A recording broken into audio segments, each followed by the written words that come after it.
it do? What's happening? What's happening? Thank you, Corbin. Thank you, Willie. Appreciate y'all. Y'all first two on deck. Yes, sir. Yes, sir. I'm gonna put this right here. I'm gonna hold on. Wrong screen. Hold on.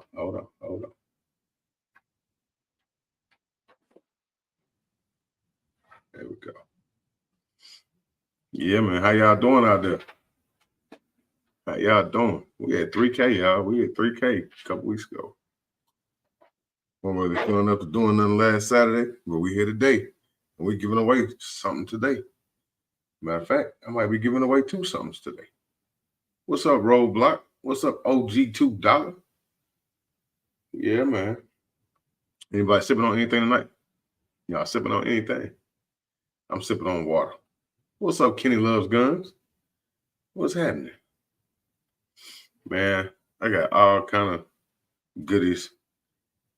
I got something right there. I got two somethings right there that I need to build two prototype somethings so I can have something for y'all to shoot at the meetup. Yep. Man, I got something right here. Oops, I showed you too much. Yeah. I got something right here. I got two of these somethings. I got some stuff. Yeah. Lemonade. Corey in the building. What's up, fam? Yeah. Yeah, these next few videos are gonna be fire. Yeah. Well, they're gonna still be fire because they're gonna be shot show videos. I done dropped like 20. I still got some more finna hit. So I got all kinds of videos that's fixing to drop. I got 4 I gotta record right here. Well, 5 actually. So yeah.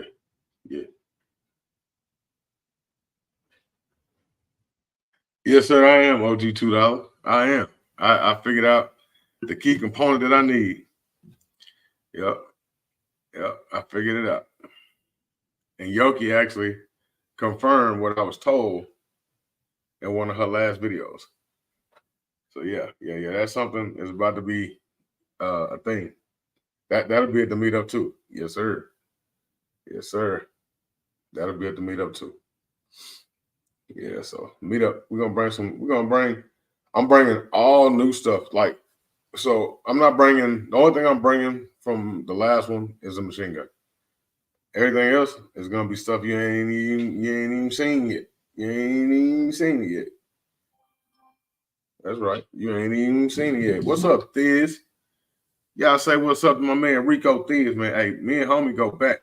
You know what I'm saying? Like, we met on Call of Duty. You know what I mean? What's up, Van Wiggy? Van Wiggy in the building. Yeah, we met on Call of Duty, homie. So you know what? Tonight, hold on. Let me go ahead and pull this up. This is what we're gonna do. I'm gonna go ahead and pull this up right now. Hold on. I'm gonna go ahead and pull this up right now. And then we're gonna I'm gonna tell y'all what word y'all gonna have to put in the chat for tonight to be into the contest to win. I will tell you this: if you are in a restrictive state, don't even do it. I'm not fooling with that because, yeah, I'm not gonna do it. Not doing it. The last time I had that happen, man, it was so much drama and problems with it. So if you're in a restrictive state, you can forget about it.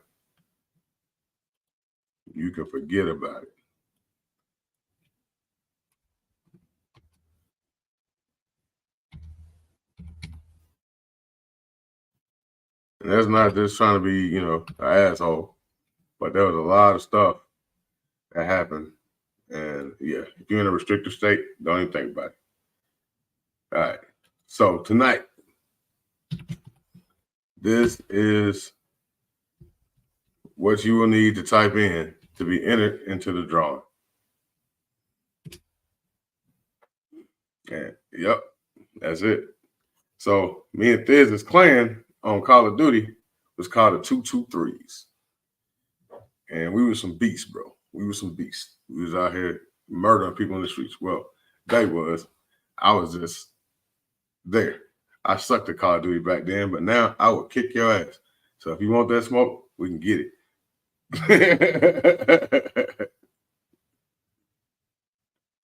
Yeah, man. What's up, Pieces of April? How you doing? Welcome, welcome. Welcome to the projects. This is the hood over here. Anything goes.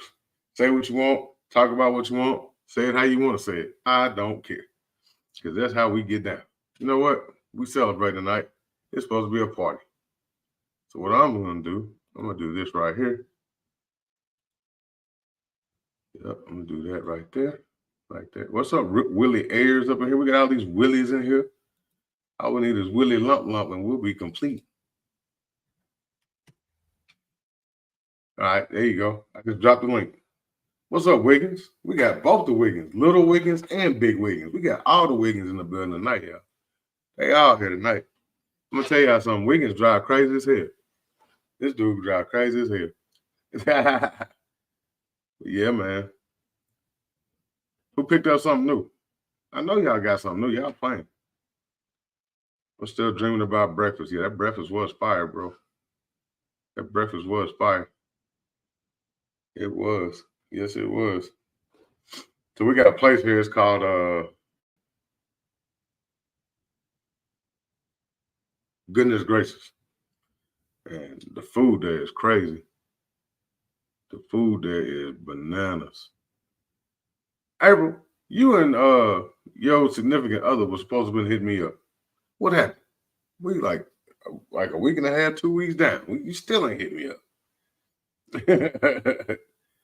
Yeah, y'all holla at me. Anybody want to jump in? I dropped the link out there. Hit the link, jump on in. Yeah, man. I'm looking forward to these next few videos. I'm really looking forward to it. Hope y'all too. Well, the next few non-shot show videos, I'll put it like that. Non-shot show. I'm trying to make 2024 fire, you know what I'm saying, with different type of content. And I appreciate everybody that's been rocking with me, been rocking with the channel, been supporting both my cameramen through the journey, Scotty 2T's, Ben Wiggy, both them dudes, they've been holding me down on that camera game. The coldest queen in the game, Queen.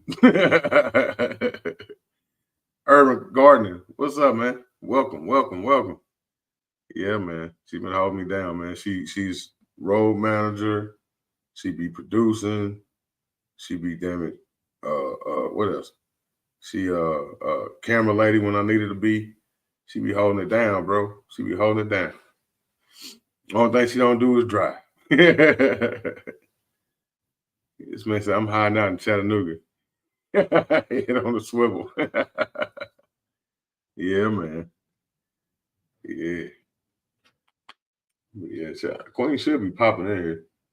She ain't gonna pop on the screen, you know. She don't want to be on camera. Wiggins said, Queen is legit. Yes, she is. She is legit. She thought you was pretty damn cool too, sir. Yeah, you damn right, of course, she put up with my ass. Shit, you do too. What'd you say there? You got great people. Thank you for seeing my brother through it all. Yes, sir. That's right, Ted. That's right. Man, my people, my family, these are my family right here. This is my extended family right here. He is family, you know what I'm saying? We go way back. That's my little big brother. Yeah. Yeah, that's my little big brother. Yeah, man. Tonight we're gonna give away 2 receiver sets. Now, I was in somebody's live. Who was it? That was RGG's Christmas live. And I gave somebody a set and they never reached out to get it. That's on you, Jet. Whoever that was. I don't know who it was. I don't even know who won it. Yeah, man. We're giving away 2 receiver sets tonight. An upper and a lower receiver. Yes, sir. And since they billet receivers, you will not have to worry about roll pins except for in the Ford Assist. It will come with little screws for everything else. Everything else you set screws. So make sure you put in hashtag 223 with a little Z after it. So hashtag 223s with a Z instead of an S in the chat. So that little giveaway thing can pick you up and add you to the collection. Right now, there's only 6 entries in there, but there's like 15 people in the line. So somebody gonna miss out. Y'all must be in restricted states. What's up, pimp? What it do, pimp? How you been, pimp? Yeah, man. Yeah, Van jumped in there. Van, what? Wait a minute. You don't even qualify, sir. You are on the team, sir. You can't win, sir. Now I got you, Ben Wiggy. If you win, you win. All I'm doing is pushing the button. The computer's picking a winner. Yeah, man. So I ain't seen nobody. Ain't nobody picked up nothing for 2024. Y'all been slacking like that. I ain't seen nothing pop through. Yeah, you can enter pimp unless you in like. Nah, you in Chicago. Nah, you SOL. Sorry, sis. I can't do nothing for you.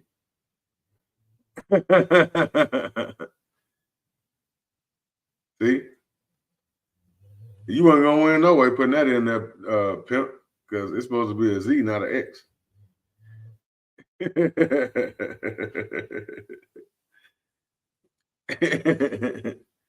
Yeah, man. 223s is it. We was the shit, bro. We was the shit. If any of y'all play Call of Duty, drop your what you call it? Your gamer tag in the chat. We'll link up on there. We're gonna have some fun. We'll put your tag in the chat and we'll link up. I'll play with anybody. I don't care. Even if you suck. I don't care. Shit, we can suck together. Big Mac, what's up, brother? So Big Mac been rocking with me for a minute. Big Mac been here day one. He watched the climb. He watched the evolution. Mac, make sure you put 223s, hashtag 223s in the chat. What's up, Jason Ewan? Hashtag 223s. That's what you got to put in the chat to win. That right there. What's up, Shannon? Where y'all driving to? Because we know if y'all coming on this side of the country, it's going to take y'all like 2-3 months to get over here. Yes, sir. Look at that. Jay been a member for 19 months. That boy breaking records over here. That's right. Hit that thumbs up. If you're new to the channel, you've never been here before, hit that like button. Hit that like button. I got two receipts. You know what? I'm going to give away 2 or armor receiver sets.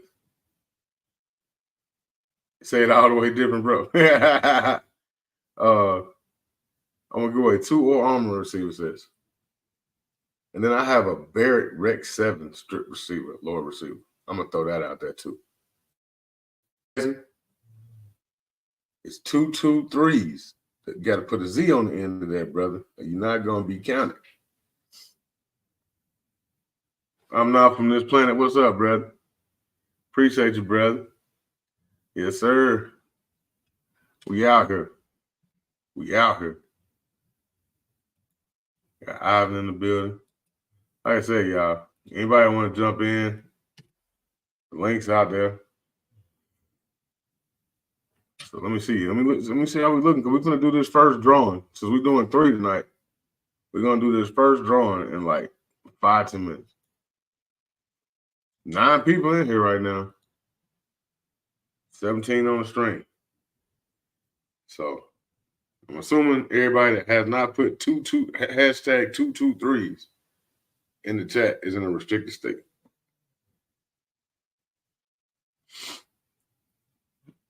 My internet in Chattanooga sucks. Otherwise, I'd pop on. Oh, man. Look here. You down there in Chattanooga. I know you got some of that good hotel Wi-Fi. Shucks, Steve's gonna come in. I don't know if y'all ready for that dude. He wild. He Puerto Rican and black. That Negro is crazy. That's my guy. AK Lover, what's good? Make sure when you coming in, you putting in that 223s in the chat. Matter of fact, I'm gonna pin it to the top. I'm gonna pin AK. Put a hashtag in front of that AK Lover. You need to put it in just like this right here. I just pinned it to the top of the chat. How Coy has it right there on that pinned comment at the top of the chat is exactly how it needs to be put in for you to be entered into the giveaway. Yeah, man. So what are y'all looking for? What do y'all want to see this year? What guns do y'all want to see me do videos on this year? What's your question, Big Mac? What's your question, brother?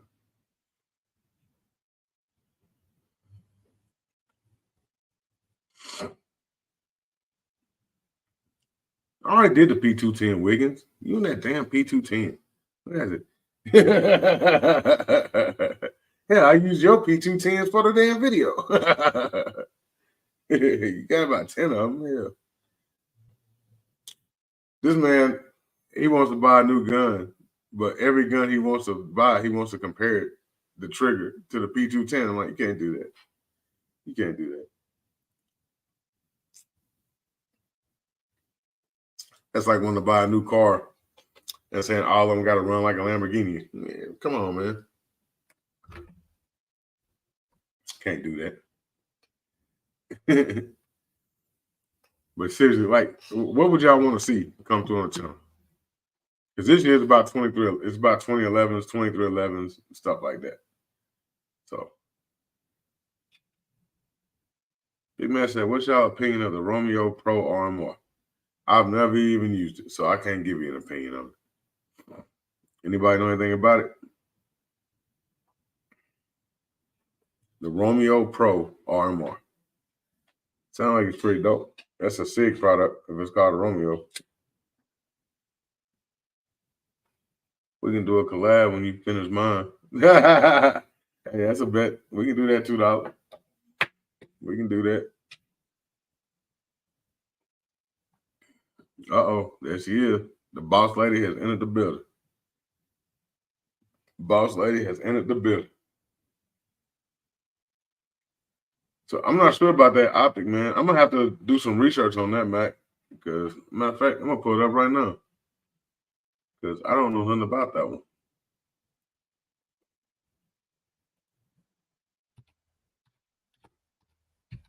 Was it the Romeo Pro what? RMR?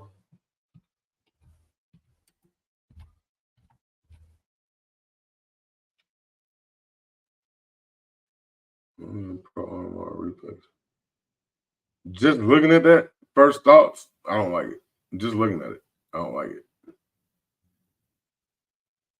It looked like, yeah, I don't like that. That don't look like it's gonna be very durable. It looks like it's gonna break easy. Yeah, I wouldn't mess with it personally. Watchtower Firearms Apache DS 1911. Well, shit, you gonna buy it? Now I know somebody who's got one. He told me I could use it for a video.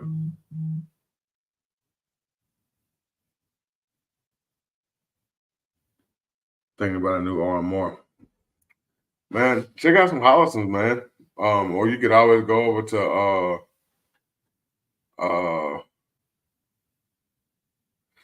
check out Hollison or get you a Gideon. Use code 357 fam, get you 10% off. I'm just saying.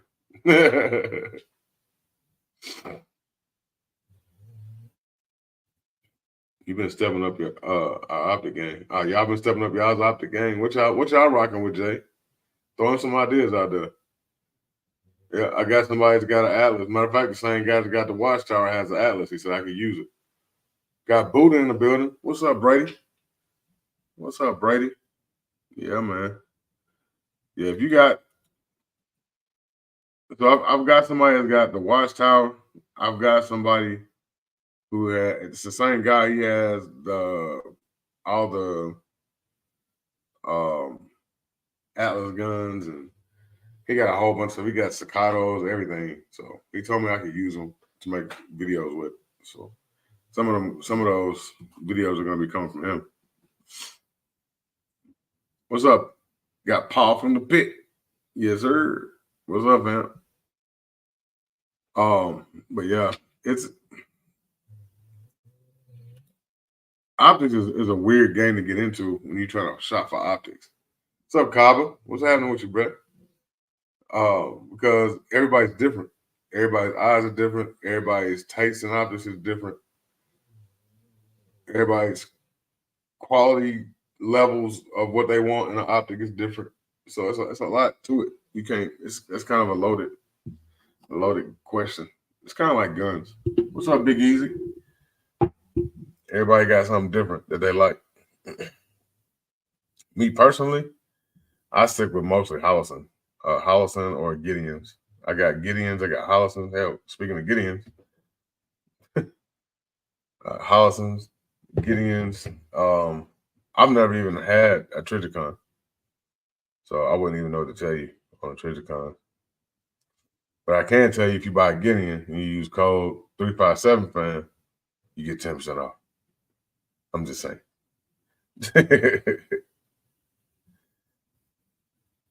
Yeah, you prefer iron sight. Yeah, you're right, because you are old. You know what I'm saying? You are old. You know, I'm older than you. I'm still gonna say you old because you act like an old man sometimes. Find one that fits you and stick with that. Exactly, Corey. Find one that you rock with, and that's the one you should stick with. Don't. I mean, it's cool if you want to switch it up and have some different stuff, some different variety, but just find that one that that you really, really, really like.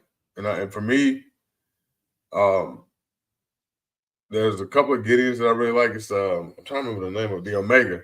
That's my favorite one from Gideon. It's a dope optic. I love that one. But you know, overall, I run Hollisons on pretty much everything. 507s, whether it's a C or a K, I run a lot of them. Man, I didn't even see you in Vegas, bro. I don't know where you was at. I don't know where you was at, Copper. Cause we was like, y'all seen Copper? Y'all seen Fan? But yeah, the Mega is dope. The Mega is definitely dope. I don't really rock with the Delta Point. I mean, it's a cooler optic, but from what I hear about it, it doesn't have really good durability. It's not a very durable optic. I literally watched Bob from Omega Optics beat the shit out of an Omega until they would just have one little bitty piece of glass left in it, and you could still see the dot. The dot was still working. He tried to kill that optic, and it would not die. It was all banged up and smashed up. It looked like it had been in a damn car wreck. It was still working. So, man, I'm gonna have to get you to come to Vegas, bro. I don't know about all them damn liberals y'all got running around in Cali, bro. Y'all be bugging out there, bro. We'll be back in Vegas next year. We'll be there for 7 days. So maybe we can try and, make a day trip or something. I have to talk to Queen about it. She the road manager.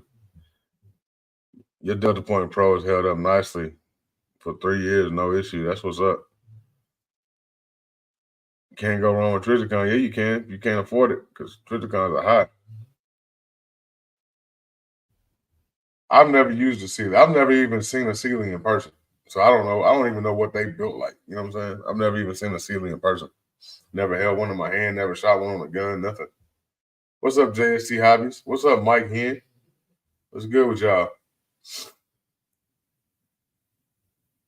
But yeah, I don't know, man. I just when it comes to optics, dude, I try and stick with what I know and what I know works and what's been working for me, and that's what I rock with. Fool said just want to hug, yo. Aim point for the win. Now everybody got aim point money, Big Easy. You rich, you know what I'm saying? You can do that. Everybody can't do that. Everybody can't do that. So when you start throwing out them big boy objects, that means you got big boy money to go with it. You know what I'm saying? I don't have big boy money like that. I'd be buying no object. I be trying to stay with quality product at an affordable price. Yeah. Mm-hmm.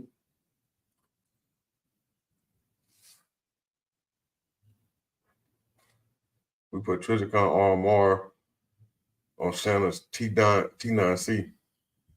T9C. Ain't that a damn Taurus? Ain't the T9C a Taurus? Please tell me it ain't. I know you didn't put a damn. The optic costs as much as two of the guns. The hell going on here? Corey said aim point pistol optics are mid at best. Wow. Oh, the turkey gun. Okay. I give you a pass on that.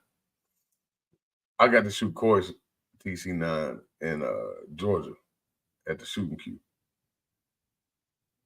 Business is a little slow right now, Copper, but it's about to pick up, brother. We about to get a bunch of videos and pictures and stuff and start flooding the interwebs with or armament stuff.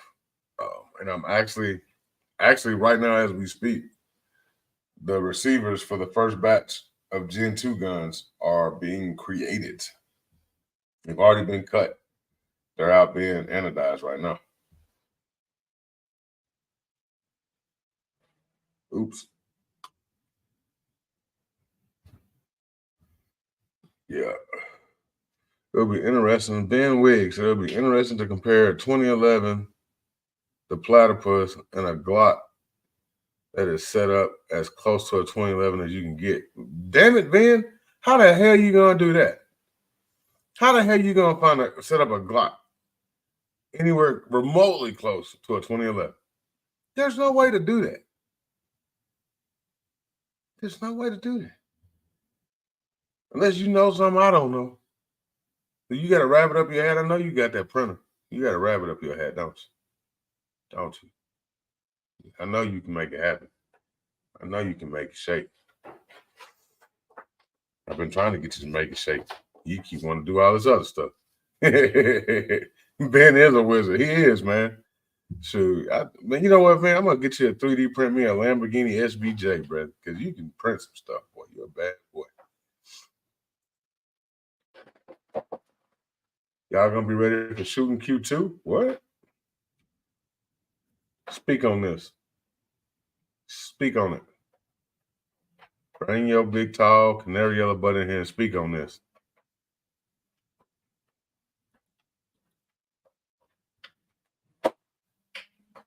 Hold on, y'all. My little mouse thing acting stupid. Because you know I'm going to be shooting Q2. I had a ball last year, even though I had to take my truck four-wheeling to get in that joint.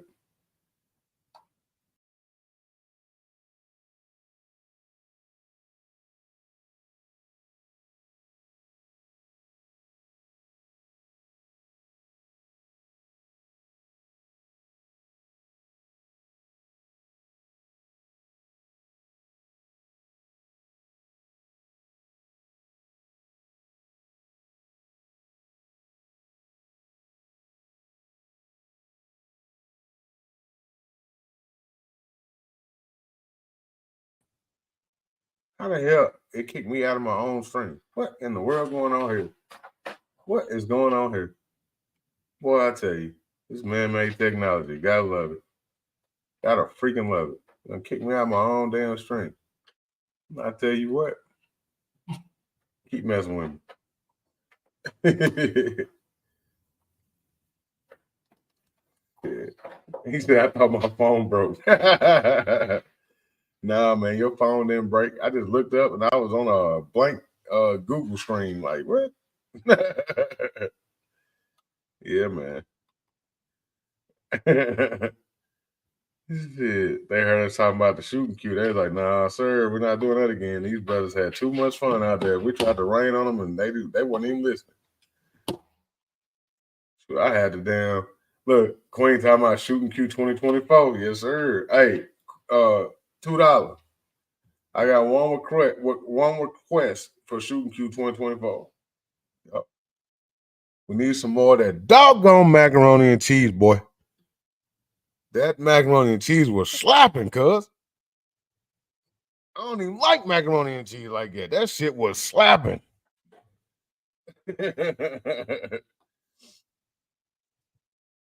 Yeah, man. Where's the shooting queue? The shooting queue was at the pit, brother. The pit. If y'all have never been to the pit is fire, bro. It's the layout. I've got something planned for that location. All this work stuff kind of distracted me for a minute, but I got something planned for that location. Matter of fact, we talked about it on the way home. We done already talked to them about it at the pit. I done already got a sponsor on deck for the event. Man, hey, look here. I'm just gonna pop. Next time we had a shooting queue, I need y'all to ask God to turn the water off, at least until after the event's over. Because, yeah, just ask him to turn the water off till the event's over. That's all I'm asking. It was great though. I still had fun. Threw on the little ponchos, walked around that camp. We still had a good time. Don't get it twisted. But you know, it was a little sketchy coming up that one little hill in the rain when it was muddy. What's up, Charles Henry? If y'all came in late, y'all see that comment pinned at the top? Hashtag 223s. Put that in the chat so it'll put you in for the drawing. Like I said, if you're in a restricted state, just don't do it.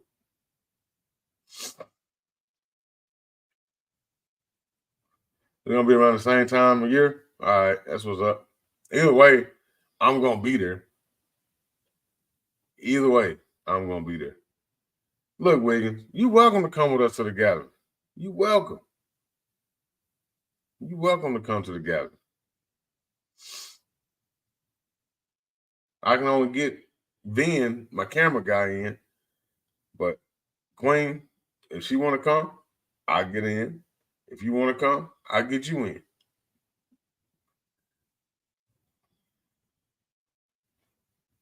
Just need to sneak out. Well, I mean, you know, do what you gotta do. I can't help you on that. Queen said road trip. Yeah. Yeah. I'm down for road trips. Me and Queen, like, when we go to places, we like to take little adventures and stuff. So if she go with me to the gathering this year, we might have to stretch it out a few days. Go back to Myrtle Beach. That was fun. Q just dropped a link for the pit, so y'all can go and check them out. And ATL Gun Club, she dropped the links. Y'all go over and check them out. Subscribe to them, support them. Them some good people over there, man. Them some good brothers. Real cool brothers, man. Real cool dudes, man. Everybody that was out there was dope. They said road trip to Northern California. Come say hi. There's Wiggins. He from down there by the hot desert. He from out there. I got to slide through the shop. Man, I want to come to the shop. I need to come to the shop. Y'all only 6 hours away. So, like, we could probably do that in a weekend. Hell, to fly up there probably won't be much of nothing, even if we decide to fly. But yeah, I do want to come through. I do want to come through shop. Yeah, them Georgia boys be a trip. Damn, Coy boy, he gonna have damn $10,000 worth of stuff laying on the table. Make you put all your stuff back up. What's up, Chris Stevenson? What's happening with you, buddy? Yeah, man. Corey, you supposed to be in here. Get your black butt in here. Yeah, it's the pits. It's fun, man. I like the layout of it, man. Like the long range area, that was fire because you shooting up at that big, huge natural berm up there. Man, that jump was fire. If you seen my video from the shooting queue before, I have some drone footage of some of the property, and man, that spot was dope. Spot was dope. Big Mac said, "Uh-oh." What'd you say, "Uh-oh" for, Big Mac?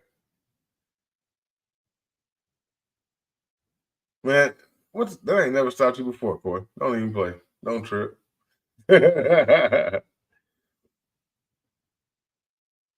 I appreciate you coming through, Chris. For real. So yeah, y'all ready to do this first giveaway? Let's go ahead and get this first giveaway cracking. All right. Ready? Hold on. Let me do it like this. Hold on. Let me do it like this. Come on. Stop. Move this over here. This screen.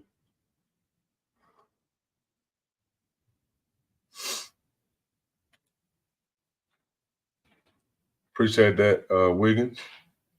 Appreciate that, sir. It is definitely needed. Keep things going. Share screen.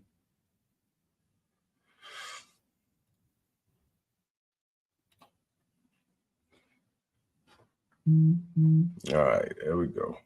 There we go. There we go. Y'all ready?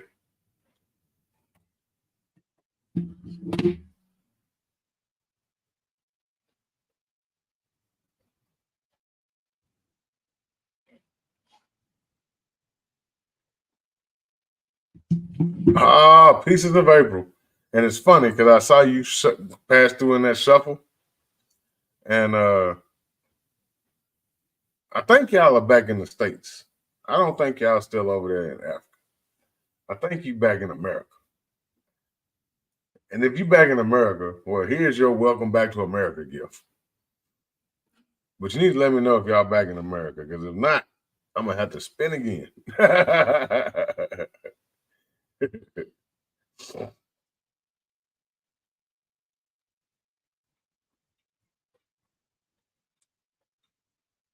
And if y'all don't know who Pieces of April is, she is one half of African Dreaming.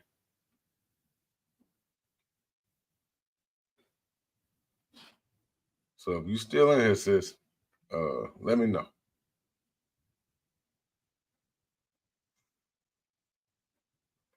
You got about 2 minutes to acknowledge that you still in here.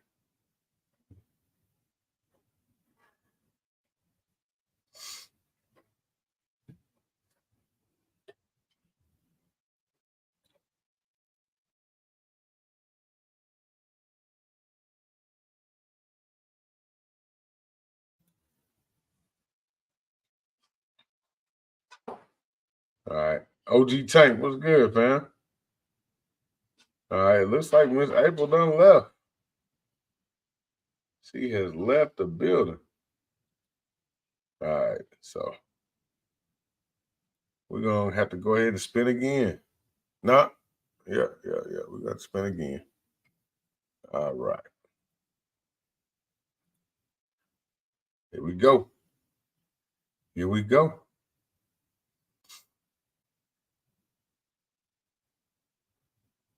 AK Lover. That's what it is. All right, AK Lover. Look. I hope you have Instagram. If you have Instagram, hit me up on Instagram with your address and phone number or email me. And I'm gonna drop. Appreciate you. I'm not from this planet. Yes, sir. I'm gonna drop this in there for you. Hold on.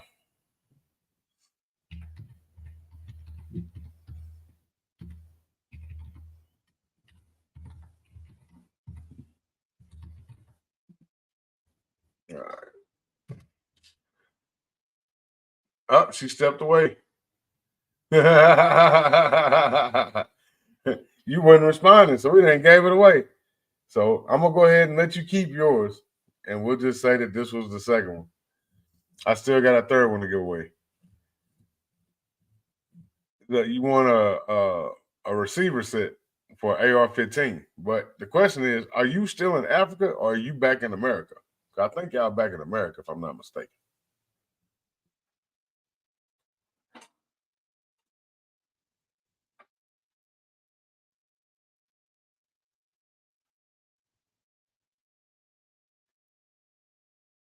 Let me know where you at, Miss April. Y'all back in Texas. That's what I'm talking about. All right. So you already got my email address from where y'all was on the show before. So send me an email with your address or your FFL in Texas that y'all want to use, and I'll ship the receiver set to you. Same for you, AK Lovin. Email me your information for your FFL, and I'll get them shipped out to you. And we still got one more. Matter of fact, I'm gonna give away one more receiver set. We're gonna do it later, though. We're gonna do it later. If you've already won tonight, you will not be eligible for the other two giveaways of the night.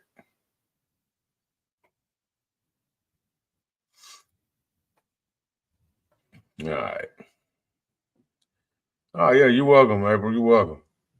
And welcome back to America. Welcome back. Whole lot of stuff starting to make sense now. Yeah. I kind of was out of the loop for a minute, so I missed that when y'all moved back.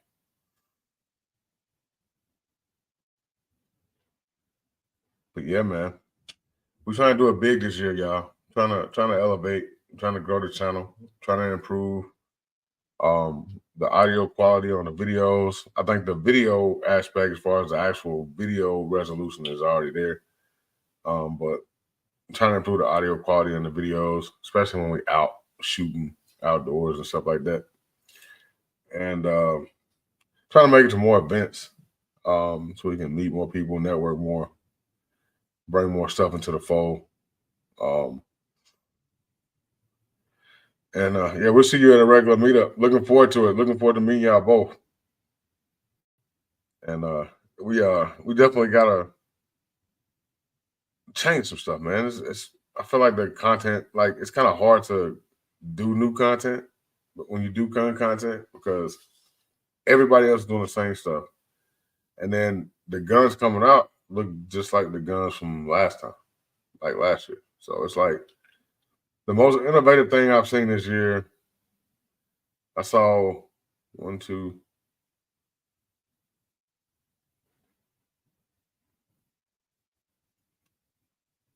3 projects that have just got me really excited about stuff coming out this year. But for the most part, like Striker Fire guns, they all look the same. 2011s, they're so expensive. They're so expensive. So that's why I'm gonna do as many 2011 videos as I can this year. Like I said, a lot of them ain't gonna be mine. Like, matter of fact, I got one right there. Right there.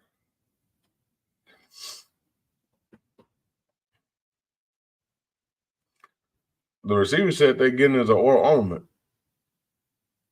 It's a billet oral armament receiver set, upper and lower receiver. Strip. If you've never had a homeboy, man, he's my number one homeboy. He made our COD clan salute Dre. Yeah, man. That's how he got his name. Fizzy Bone.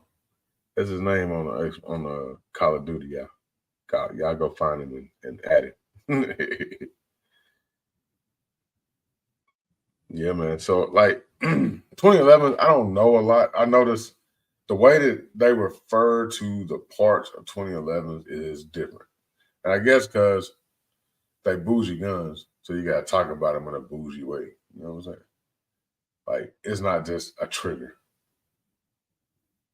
when you replacing it. You're not replacing the trigger. You're replacing the, what they call it? it was some fancy term they had for it. I was like, what the hell is this? Why can't you just call it a trick? I watched a lot of SHOT Show. Nothing really stood out to me. Nothing that got a rise out of me anyway. Yeah, exactly. Like, it wasn't a whole lot of innovation.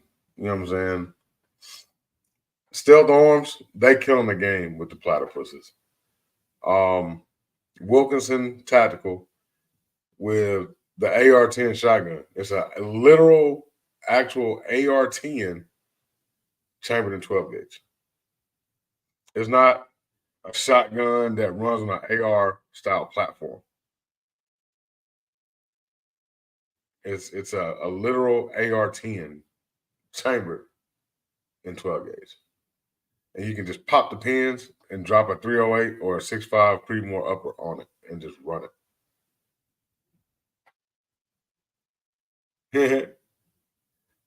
And then the AK, the AR shot, I forgot what it's called. Matter of fact, I've got the video. I got to edit the video down so I can upload it.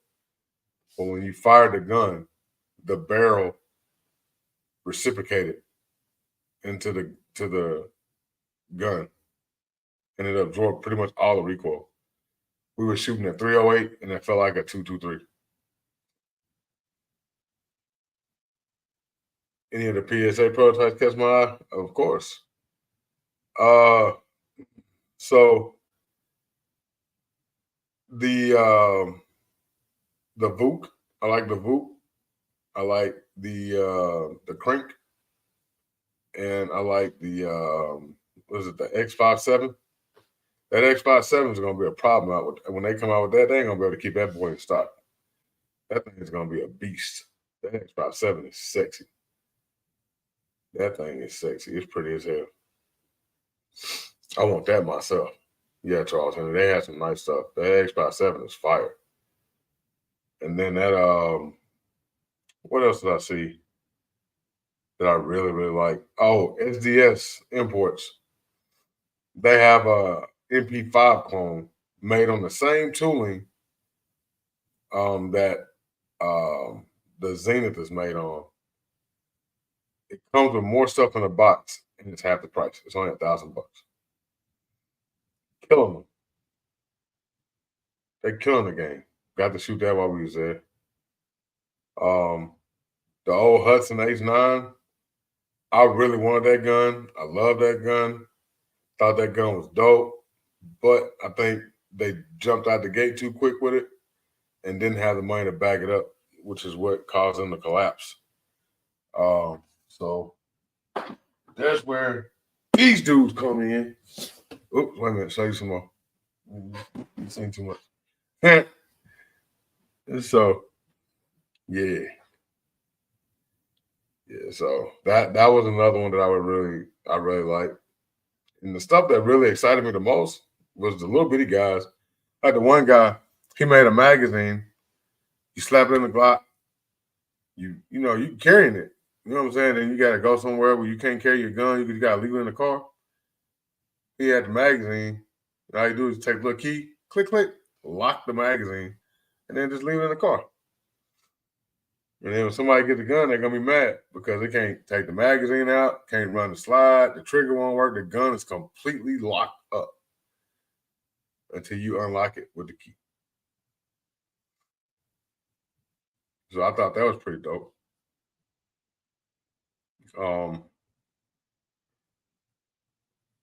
What else was pretty dope? That's really it, man. I mean, it was some cool stuff there. But as far as like mind-blowing stuff, nah. The one dude that had a gun, I got a video of that. I got to drop. The gun comes with a ring. So when you holding the gun, it's got a little red light right there. And if you don't have on the ring, then the gun won't fire.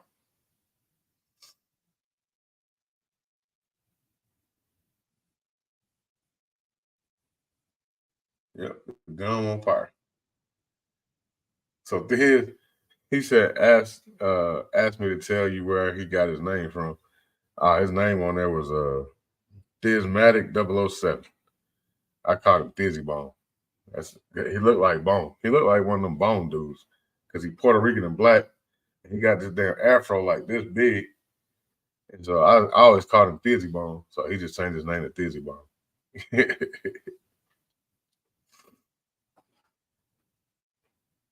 I ain't gonna tell you about his other affiliations though.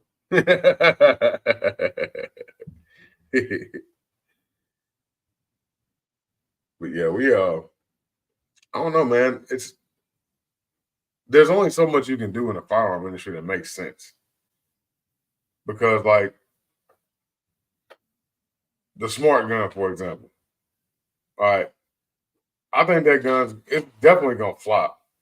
I can tell you that. But he said I miss my Uncle Charles, yeah.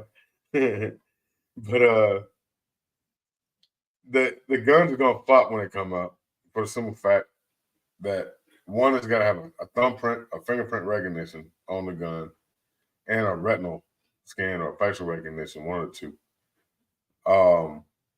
before the fire. It runs on batteries. So my thing is like, who's gonna be sitting around my man, I gotta charge my pistol. That's not gonna be me. I'm gonna forget to charge that shit. I'm gonna go out here, little Ray and them gonna be robbing the store, and I'm gonna have to bust a cap in his ass. And when I pull out my doggone smart gun, my battery's gonna be dead. And so I guess I'm gonna be dead laying there with it.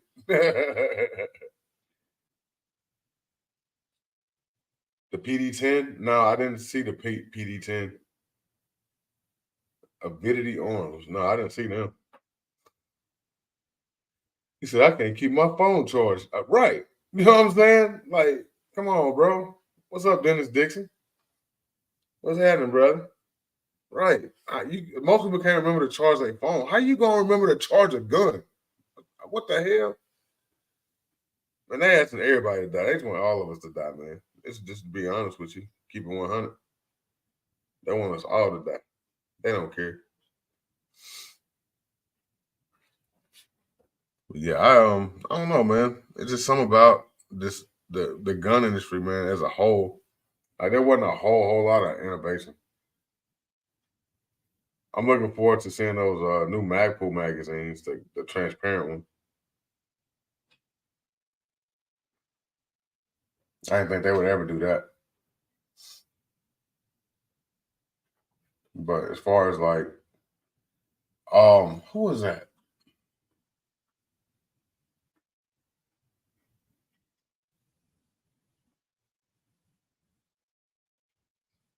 Somebody had some new PDW. I can't remember who it was. But you just push a button and the upper popped off. I thought that was pretty dope. That was dope. But that shit gonna be so expensive. Ain't nobody gonna really buy it. Accidental shootings will be sky high with that gun charging mess. Man, I don't know, bruh. I don't know. I'll get one to make content with, but I don't know. I've already pre-ordered one. I've been waiting on it for almost a year.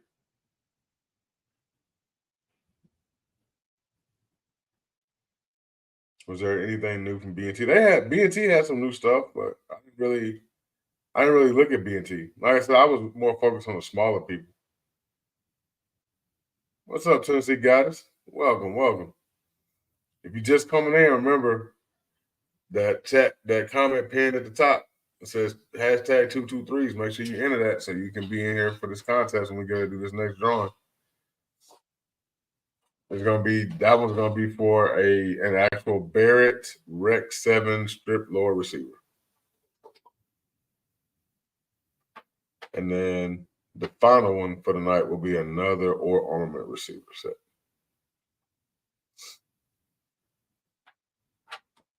Yeah, that's who impressed me the most too, Mike. Damn PSA. PSA killed it at SHOT Show. They took best of show for me. because everything they put out, like, it's stuff people been wanting. And that stuff is fire. Yeah, that X57 is a truth, bro. You know what I'm saying? The stuff they putting out is fire over there. They dropped knives this year. They dropping what?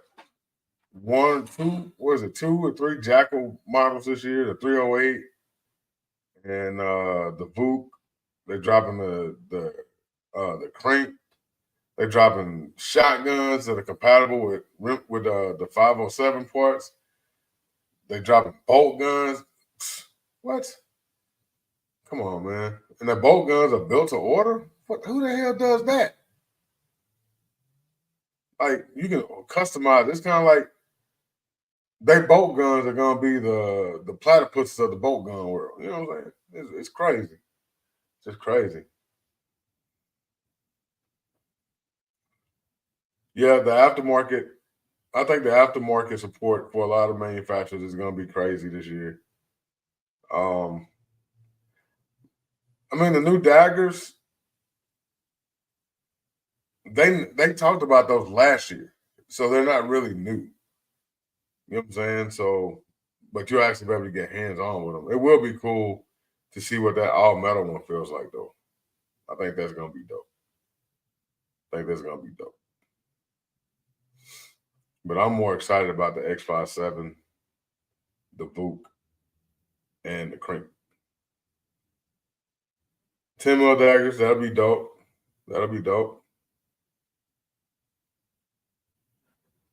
Glock, they finally dropped the 19X MOS, which I think is dope. I think that's what turned a lot of people off about the 19X is because you had to get it cut or buy a new slot to put an optic on it. Now it's optic ready from the factory.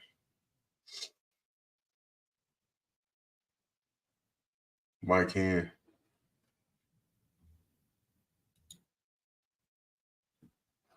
How did you like the Daniels H9?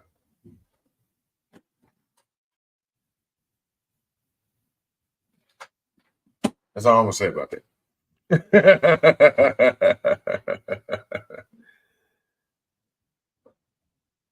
They said,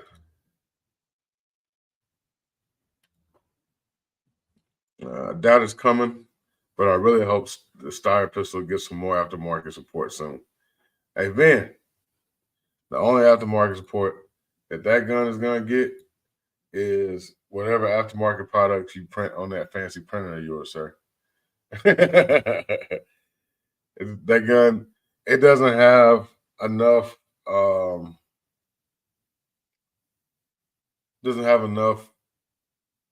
support from the customer base to warrant people to really do a lot of aftermarket support for it. Nah, that's not gonna happen, Wiggins.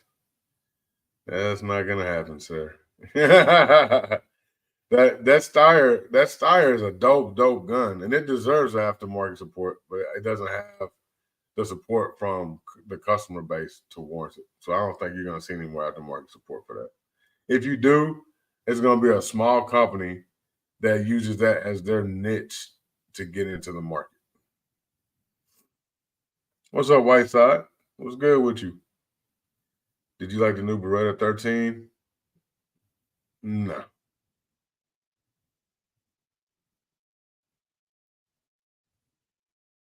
Yeah, I didn't even look at it. I went over there to Beretta, and so I went to Beretta. No, I went to Benelli. And then when I went to Benelli, they ended up sticking with the guy from Frankie. And then he was like, well, we're going to get you back with the Benelli guys. I went back over there, and they act like nobody wanted to talk about their products, so I just left. But I never even made it to the Beretta booth.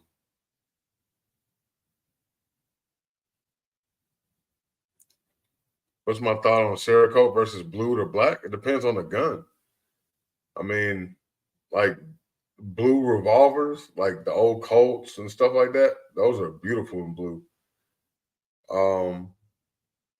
I mean, but you get that really good finish when you do the anodizing and stuff like that too, and the DLC and stuff like that. And Cerakote, if it's done right, then I have no problem with Cerakote. I've got a few Cerakote guns.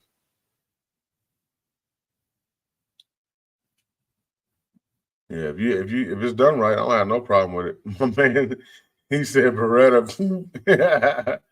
Yeah, I'm not a huge Beretta fan. I do love the 1301. That thing is fire, but I'm not overall. I'm not a huge Beretta fan. I don't really care for the design of their guns. They shoot great, they run great. I just don't care for the design.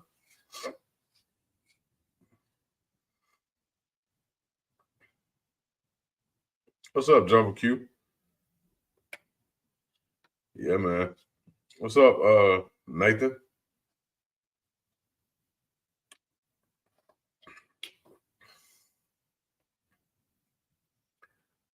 Do you worry about paint on your rails? No, I don't worry about that. Because when they Cerakote them, they stripping it down to raw metal. So the Cerakote is not adding that much of a difference in the thickness. And if I put an accessory on my gun, they tend to stay there for life. I'm not one of those people that redo my gun setup like every 5 months or every 2 months. They change the optics. I don't do all that. So I could care less. And if I do change up the optics, if the paint's chipped up right there where the optic was at, I just put the other one right there. So I mean, I don't really care. I don't baby my guns, man.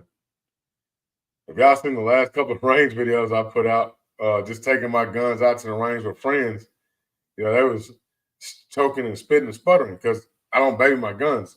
I'm not this guy. I don't go clean my gun after I go to the range every time I shoot my guns. I don't do that. That's not me. You know what I'm saying? I keep my carry gun clean, but all my other stuff, I don't clean that stuff every time I go to the range. I know one guy in particular named Jason. That dude used to come in the range when I was at the other shop. And he would come in, he'd shoot like 200 rounds through his gun, and he would stand there for 30 minutes cleaning his gun. He wanted his gun immaculate before he left the range. I'm not that guy. My gun is lucky to see something to clean it every 2,000 rounds. So I don't clean guns like that. I don't do that. I shoot my guns.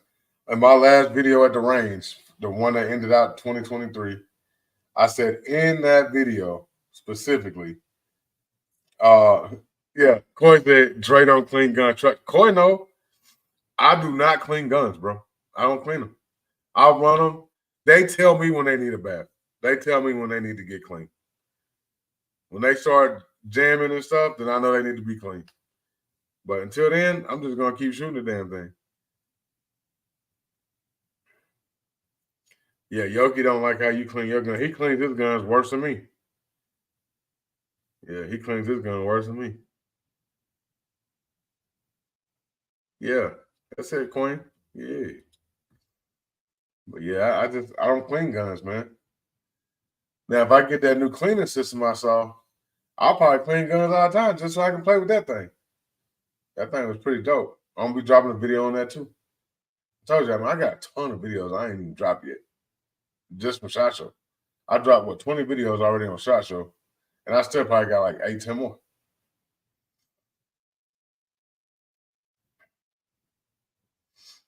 Ate some bison burgers. Ah, yeah. Yeah. But yeah, I'm gonna have to go through and clean a bunch of guns. I gotta start cleaning guns and getting ready for the meetup. So I'm fixing to have to clean some stuff. I don't know, man. I'm not a big fan of cleaning guns. What's up, Norwood Alderman? Y'all gonna have to excuse me 1 second. Hold on 1 second.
What it do? What it do?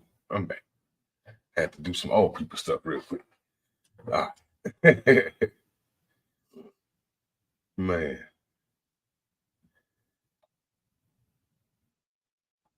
But yeah. I don't even know what we was talking about. I had to leave real quick. Sure. Yeah, man. Tennessee guy, what'd you miss? You didn't miss nothing. We still got 2 more giveaways to go tonight. You good?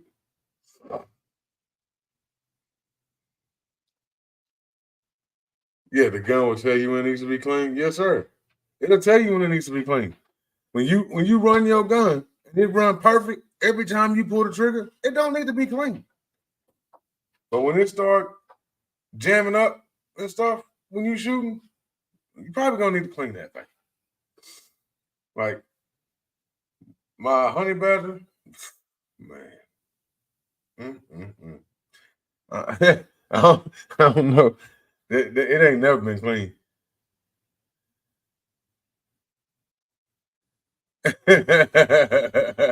Hold up, Silverback. I did do it on my time. What you talking about, brother? But yeah, I don't know, man. I just don't like cleaning guns, man. When I first got into guns, I used to love cleaning guns. I thought, it made me feel good when I learned how to break down a Glock, put a Glock back together and clean it. It made me feel good. You know what I'm saying? I thought I was doing something. Now, I'm like, man, hell with that gun. I don't care nothing about that gun. I clean it when I clean it. It is what it is. Hey, Queen. How you doing? She over here sneaking around like a ninja back here.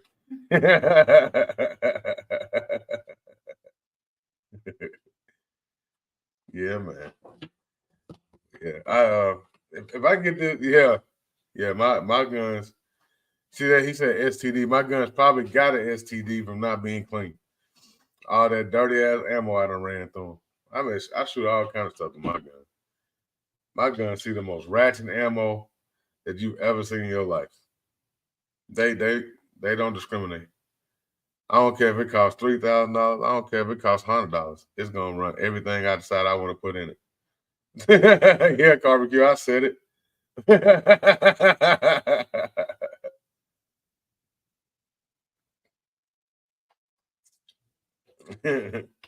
I told you we raw and uncut over here. But yeah, I don't know, man. Like I got gun stuff everywhere. Like Wiggins software itself today. Like that's just all gun stuff.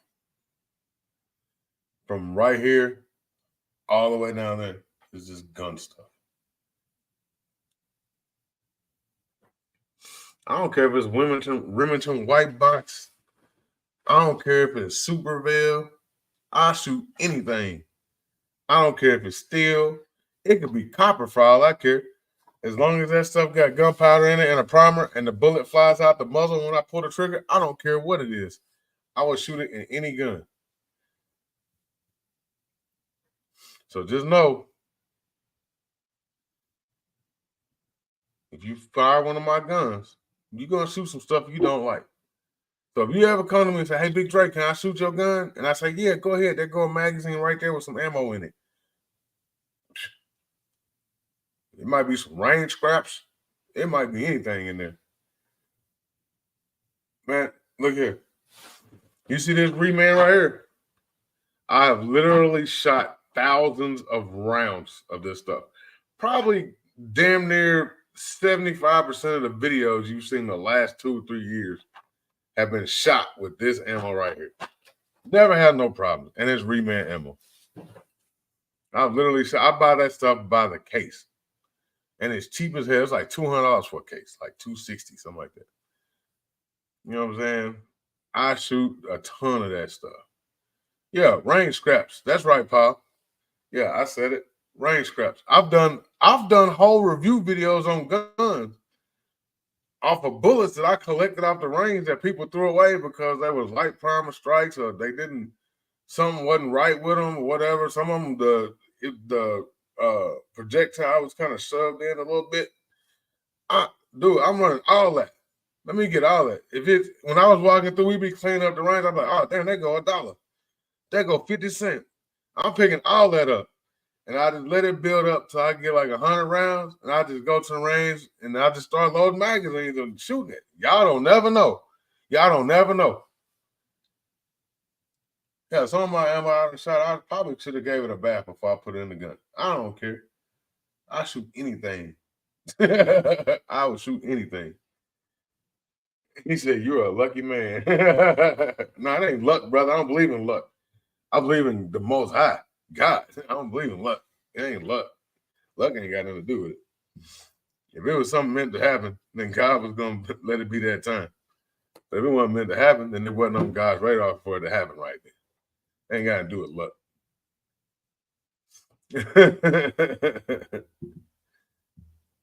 Queeno, hey, man, ain't no telling what you going to find in my ammo bag.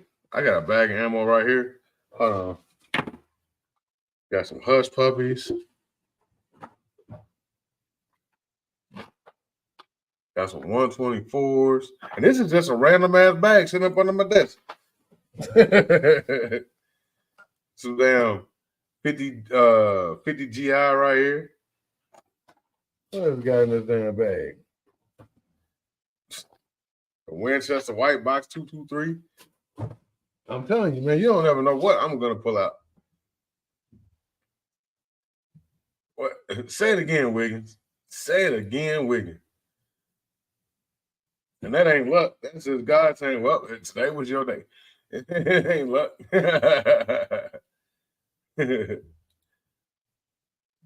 I got just random stuff just sitting around me. Y'all don't even know it. I got 3 rifles sitting right here. I got a shotgun sitting right there. I got 2 Glocks and another pistol right here. I got 2 rifle bags with rifles and stuff in them right there. I got a gun over there. I got a stack of discombobulated, unorganized magazines and shit right there. There's stuff. You see this? That shelf right there? It's just stuff. Just barrels and handguards and receivers. It's all kind of shit. And I'm not going to go through and dig. And if I go in the room upstairs, the one that Queen be having a doggone heart attack every time she opens the door, I got so many boxes of ammo in there. It's ridiculous. I just got 500 rounds today. Yeah, and 3 giant dogs. We got Cairo big ass right here in a giant cage. His daddy right there with his uncle in another big ass cage. Then you got another pit bull and another dog upstairs in another cage in a bedroom closet. Then you got the damn cat running around. Whew. Man.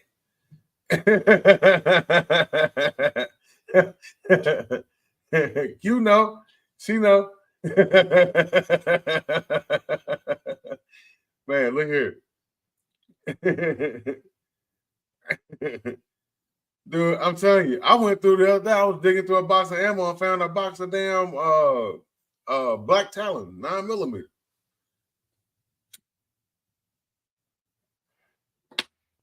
Like, you never know what I'm gonna pull out when I go to the range. I just go in there and be in a box. I see a 9mm on there, I'll grab it. I don't care what it is.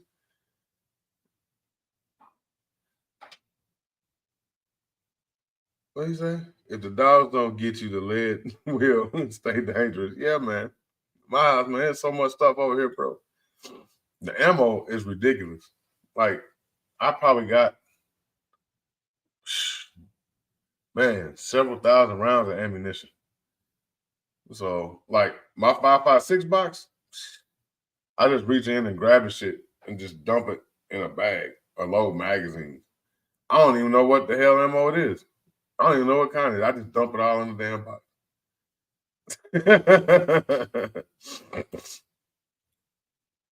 This fool said, tell Quinn I'm gonna send her some ship-free boxes when she gets tired. She can ship me all that stuff. No.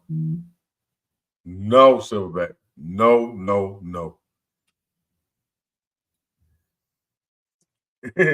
Shit, Carmen says organized confusion.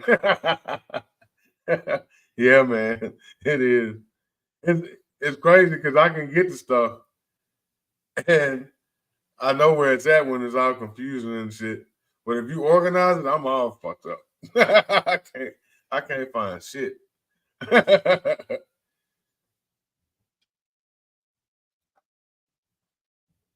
Order out of chaos, man. Order out of chaos.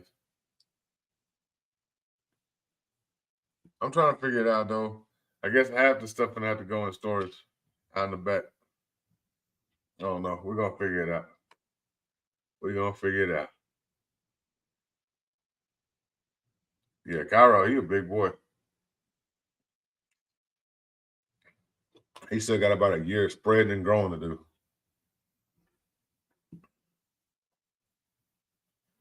Yeah, Wiggins got to see his daddy today. He was like, damn.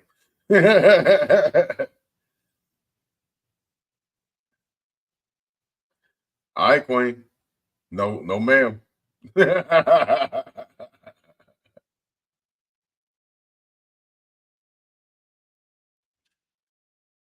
man. I got so much stuff, dude. I am gonna go through and I gotta go through and get stuff situated though. I just don't know where the hell I'm gonna put it. Now, we got two big ass, dude. So you see these boxes right here? Look at this. This is the cage. This dude cage is like 2.5, 3 feet tall. And it goes all the way over there.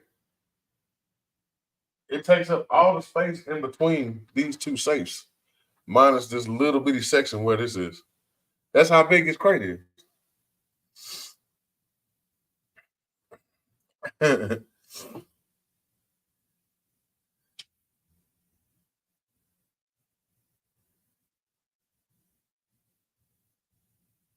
Right, bro. That's it right there.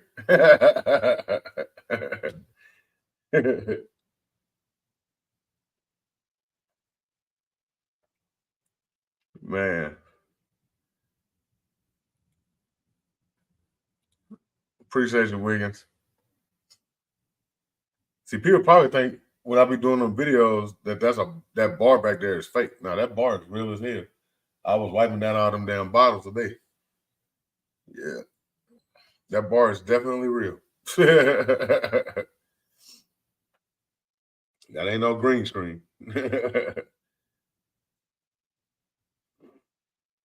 Ain't no green screen for sure. Let's do another giveaway, y'all. I'm feeling froggy. So we did two. April and AK level one, them two. All right. We're gonna do another one right now. We're gonna give away the Barrett Rex 7 strip lower receiver. You can't even get them no more at all. So don't even make them no more. So you lucky you getting it. Hold on. Let's see here.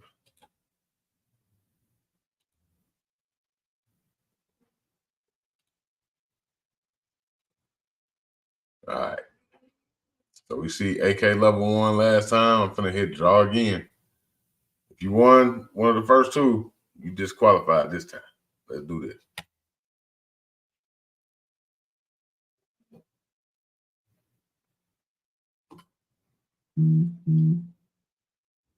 Roadblock. Look at man.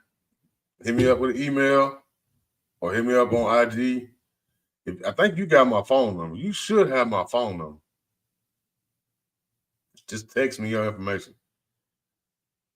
If you don't have my phone number, then hit me up on IG. I got you. I got you.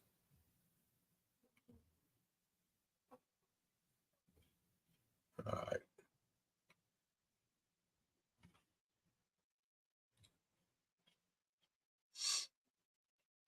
If Robot don't respond in the next couple of minutes, though, we might have to pick somebody else.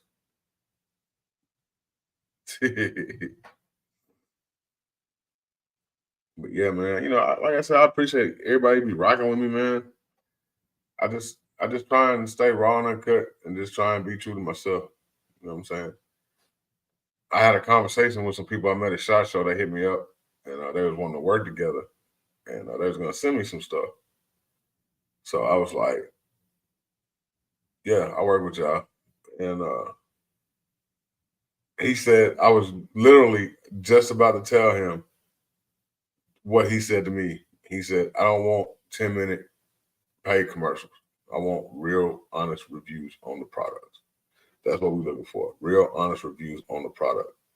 I said, good, because I was just about to tell you if you just want me to do a paid commercial, then I wasn't going to do it. And so that worked out perfect. Come on, robot. Acknowledge that you in here and you know that you won this receiver. Because if not, you're going to redraw.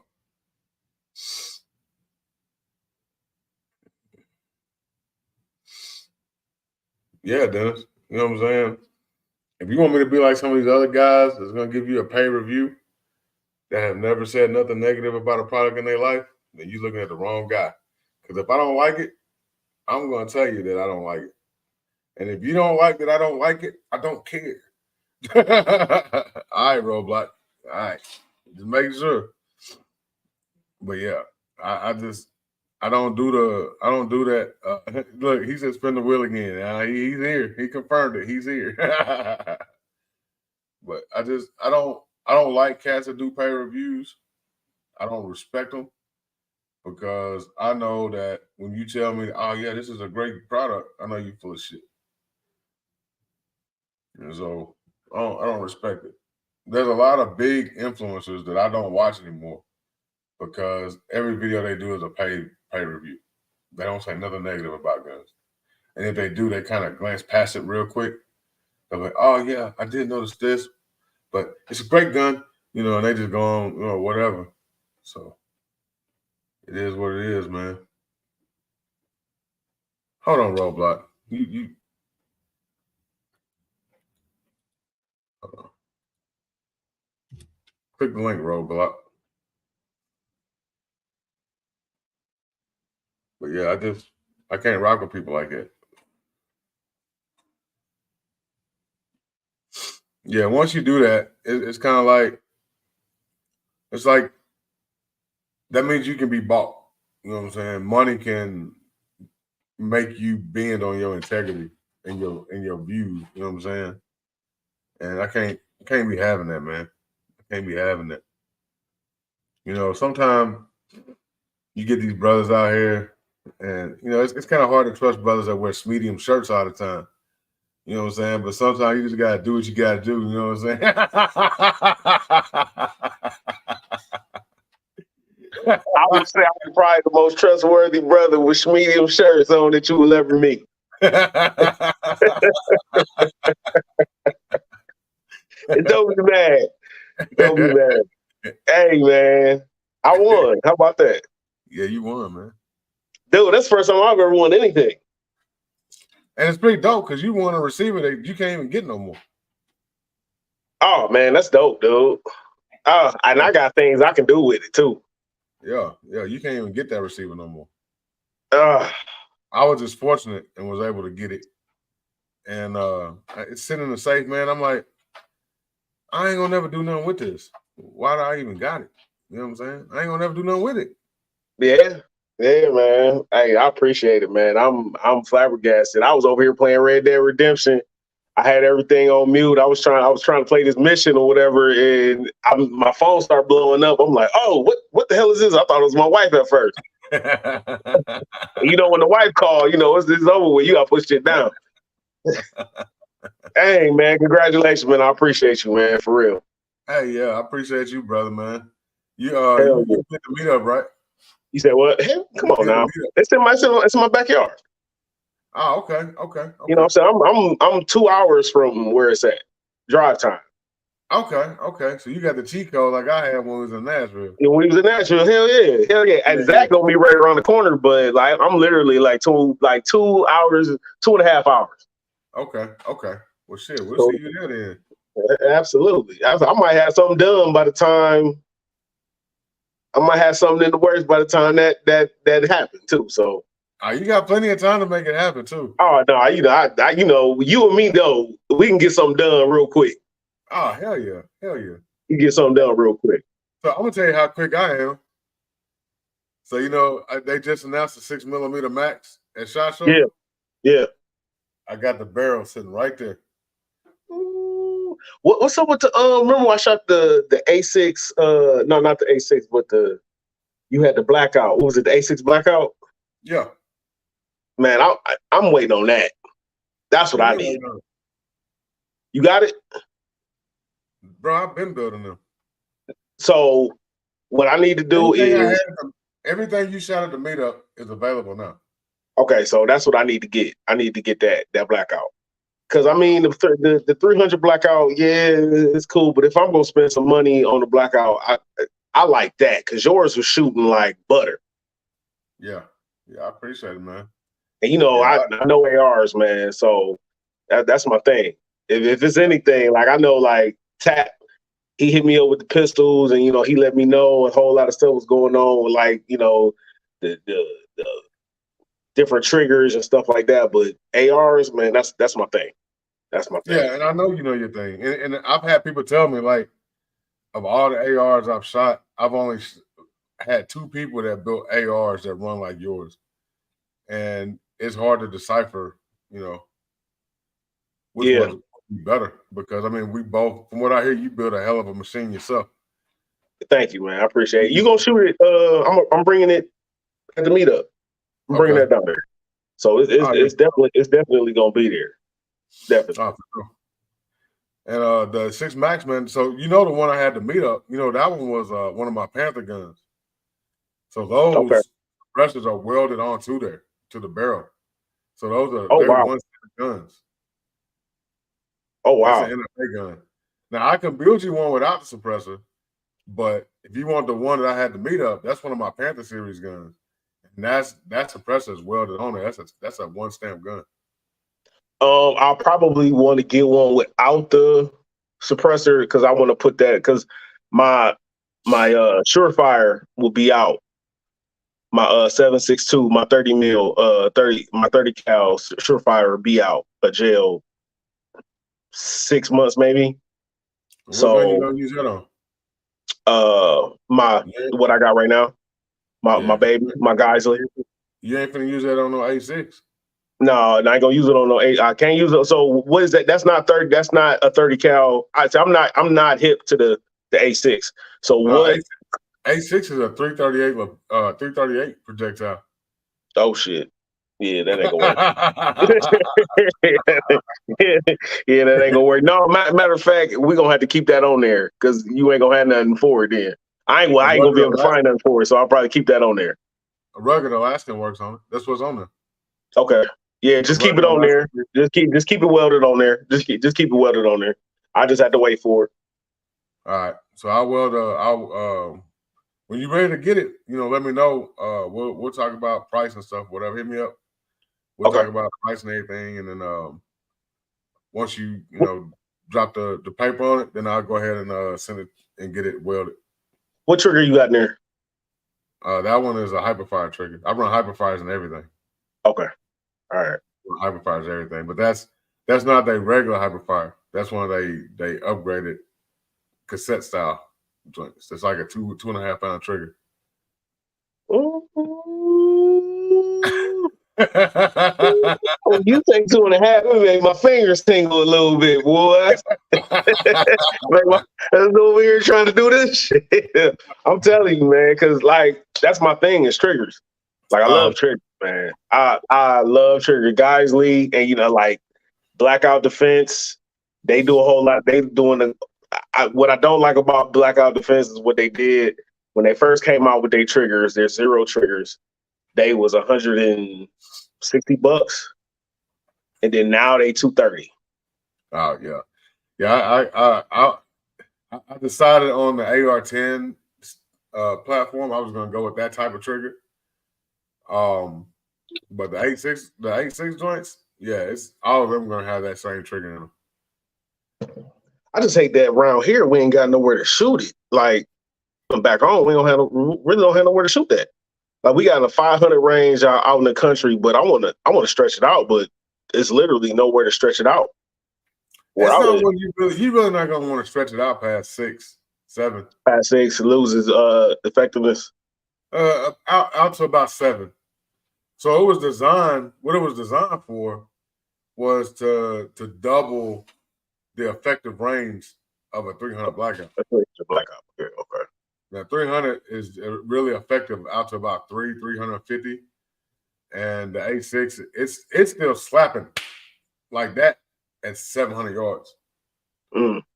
It's still hitting at 700, but I think it's then lost. By the time you get out to like 8, you done pretty much lost the lethality of it. Okay. All right. Because I mean, my 308, I can push my 308 to about 800. I know I can push that out there, and that's my AR-10. Yeah, 308, that's cool, but A6 is more for hunting. Yeah. You can't do that shit around here. You can't what, hunt? You can't hunt with the A6. You got to use a straight wall cartridge. You got to do the 357 Legend or the 450 Bushmaster or a bow. Why? Because it's Ohio, man. It's flat. So their reasoning is that it's freaking flat around Ohio. So they don't want the projectile to stretch out far. So like Southern Ohio, Southeastern Ohio, you can shoot 308 and shit like that because it's more hilly because when you get towards West Virginia. But where Zach at is flat pretty much.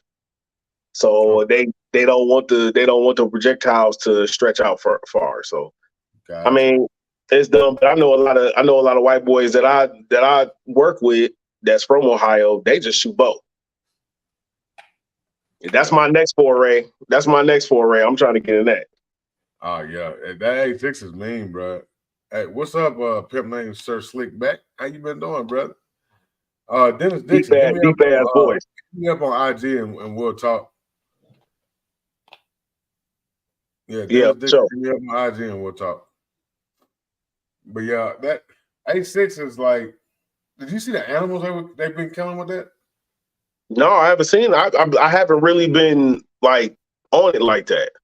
Man, go on YouTube and search hunting with A6 blackout. You know, it was Q from Kevin Brittingham from Q was the one that developed that round. He developed 300 blackout as well.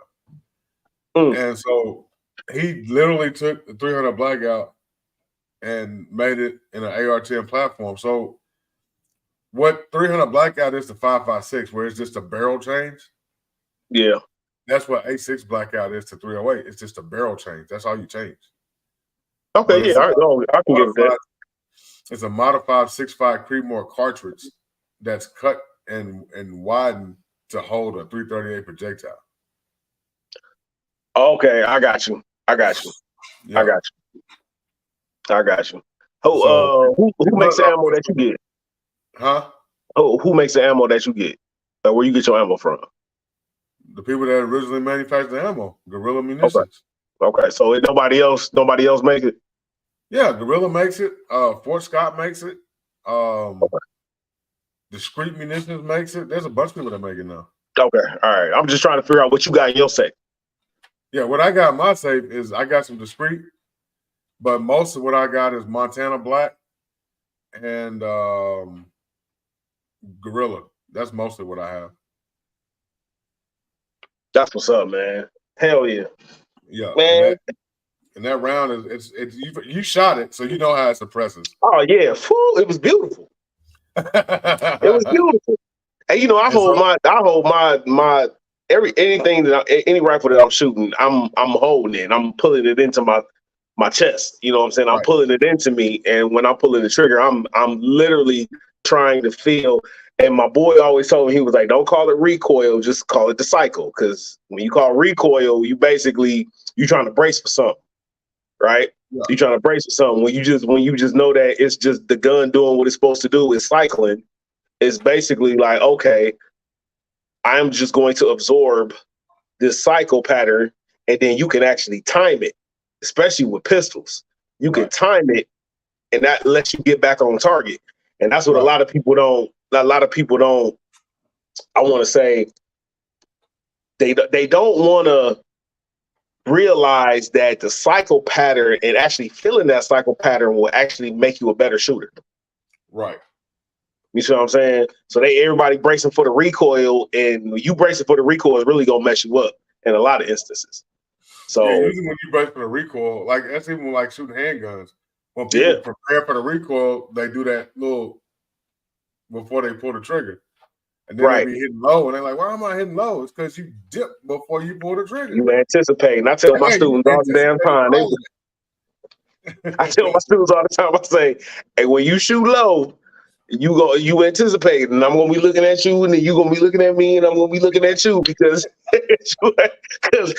I told you in class what you was gonna do, and then now that I see that you do it, you know what you did, so let's fix it. So you know what I'm saying. So one thing I like to tell people to do, and hold on, let me answer this question real quick. Yes, Dennis, it is DPMS. One thing I like to tell people is when you're at home, take your firearm, clear it, make sure it's clear. Find you an empty shell casing. I do it all the time. Put it on the front sight, and just sit there, pull the trigger. And when the trigger breaks, if the shell casing is still there, you use proper fundamentals. If that shell casing is not there anymore, that means you fucked up. So you need to reset the trigger and do it again. Rinse and repeat until you. I do that at the range. I do that at the range with my students. I literally will put around on the top of the slide and be like, we gonna cycle. No ammo. We're just gonna cycle and see what's gonna happen. And then when they do it, they look at me like, oh, I did it. And I was like, okay, so now it's just like baking a cake. Like, but what's your favorite thing to cook? What's your favorite thing to cook? And they be like, well, fried chicken. I'm like, all right, well, fried chicken. So if you put the chicken in the grease and the grease ain't hot, what's gonna happen to the chicken? It's gonna mess it up. I was like, all right, so you gotta follow every step every single time to get the perfect chicken, right? And all right, well, let's do that. So don't take any steps out. Yeah. There it is. Every time, man. Every single time, man. Like you'll be like, I see when you be shooting the holes in the paper, you know what I'm saying? You be shooting it out where you have to find somewhere to hit inside the hole. I'm like, it's because I try and do the same thing every time I pull the trigger. Yep. It's just exactly what you're saying. If you practice that, you'll get to that point. Now, sometimes I just be like, I don't even care. I'm just gonna throw these bullets down here because I'm tired. I done recorded 5 videos already. I'm just gonna squeeze the trigger. What happened to that Gershon? Huh? What happened to so how many more rounds did you put in that Gershon, that 2011, since you made that video? None, I sold it. Oh, for real? Yeah. Oh shit! I did not know that. That's news to me. Yeah, I literally sold it like 3 days later. Wow. Because who else made a video? Was it Honest Outlaw who made the video? Did you see it? Yeah. I mean, the gun, don't get me wrong. The gun ran great. It just felt like shit. It felt like it felt cheap. Right. It didn't feel like $1,000 gun. It didn't.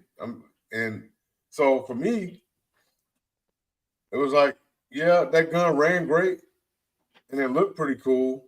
But at the same time, the grip, it felt like it felt plastic. It felt like a damn Nerf gun. Yeah. It like I've got other 2011s that have plastic grips, and they feel pretty good. But that one, it literally felt like I was holding a Nerf gun or something. And that cheap ass optic on there, it just turned me off. Why the hell did they put that on there? Dude, I didn't even know it was on there.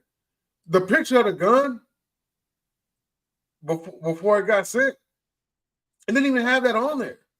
So when I opened the box, I was like, "What the fuck is this?" How sway? How sway? So when I took that cover off the optic, I was like, "What in the hell is this? Where'd they get this? And they bought this.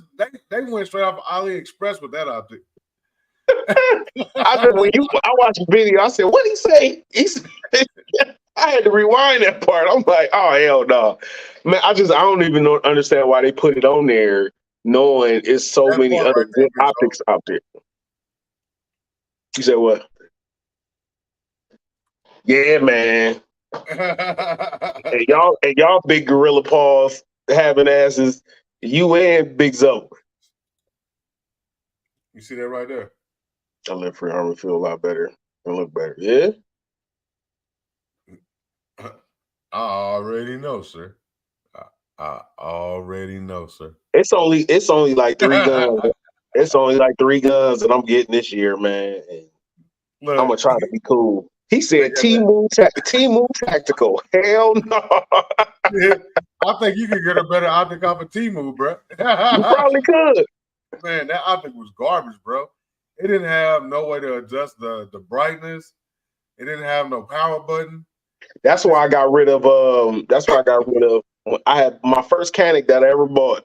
I bought that Canic, the TP9 SC, the subcompact, and it came with that the RMS red dot, and there was no way to adjust the brightness settings on the red dot. Man, I got rid of that. I got rid of that gun quick as hell.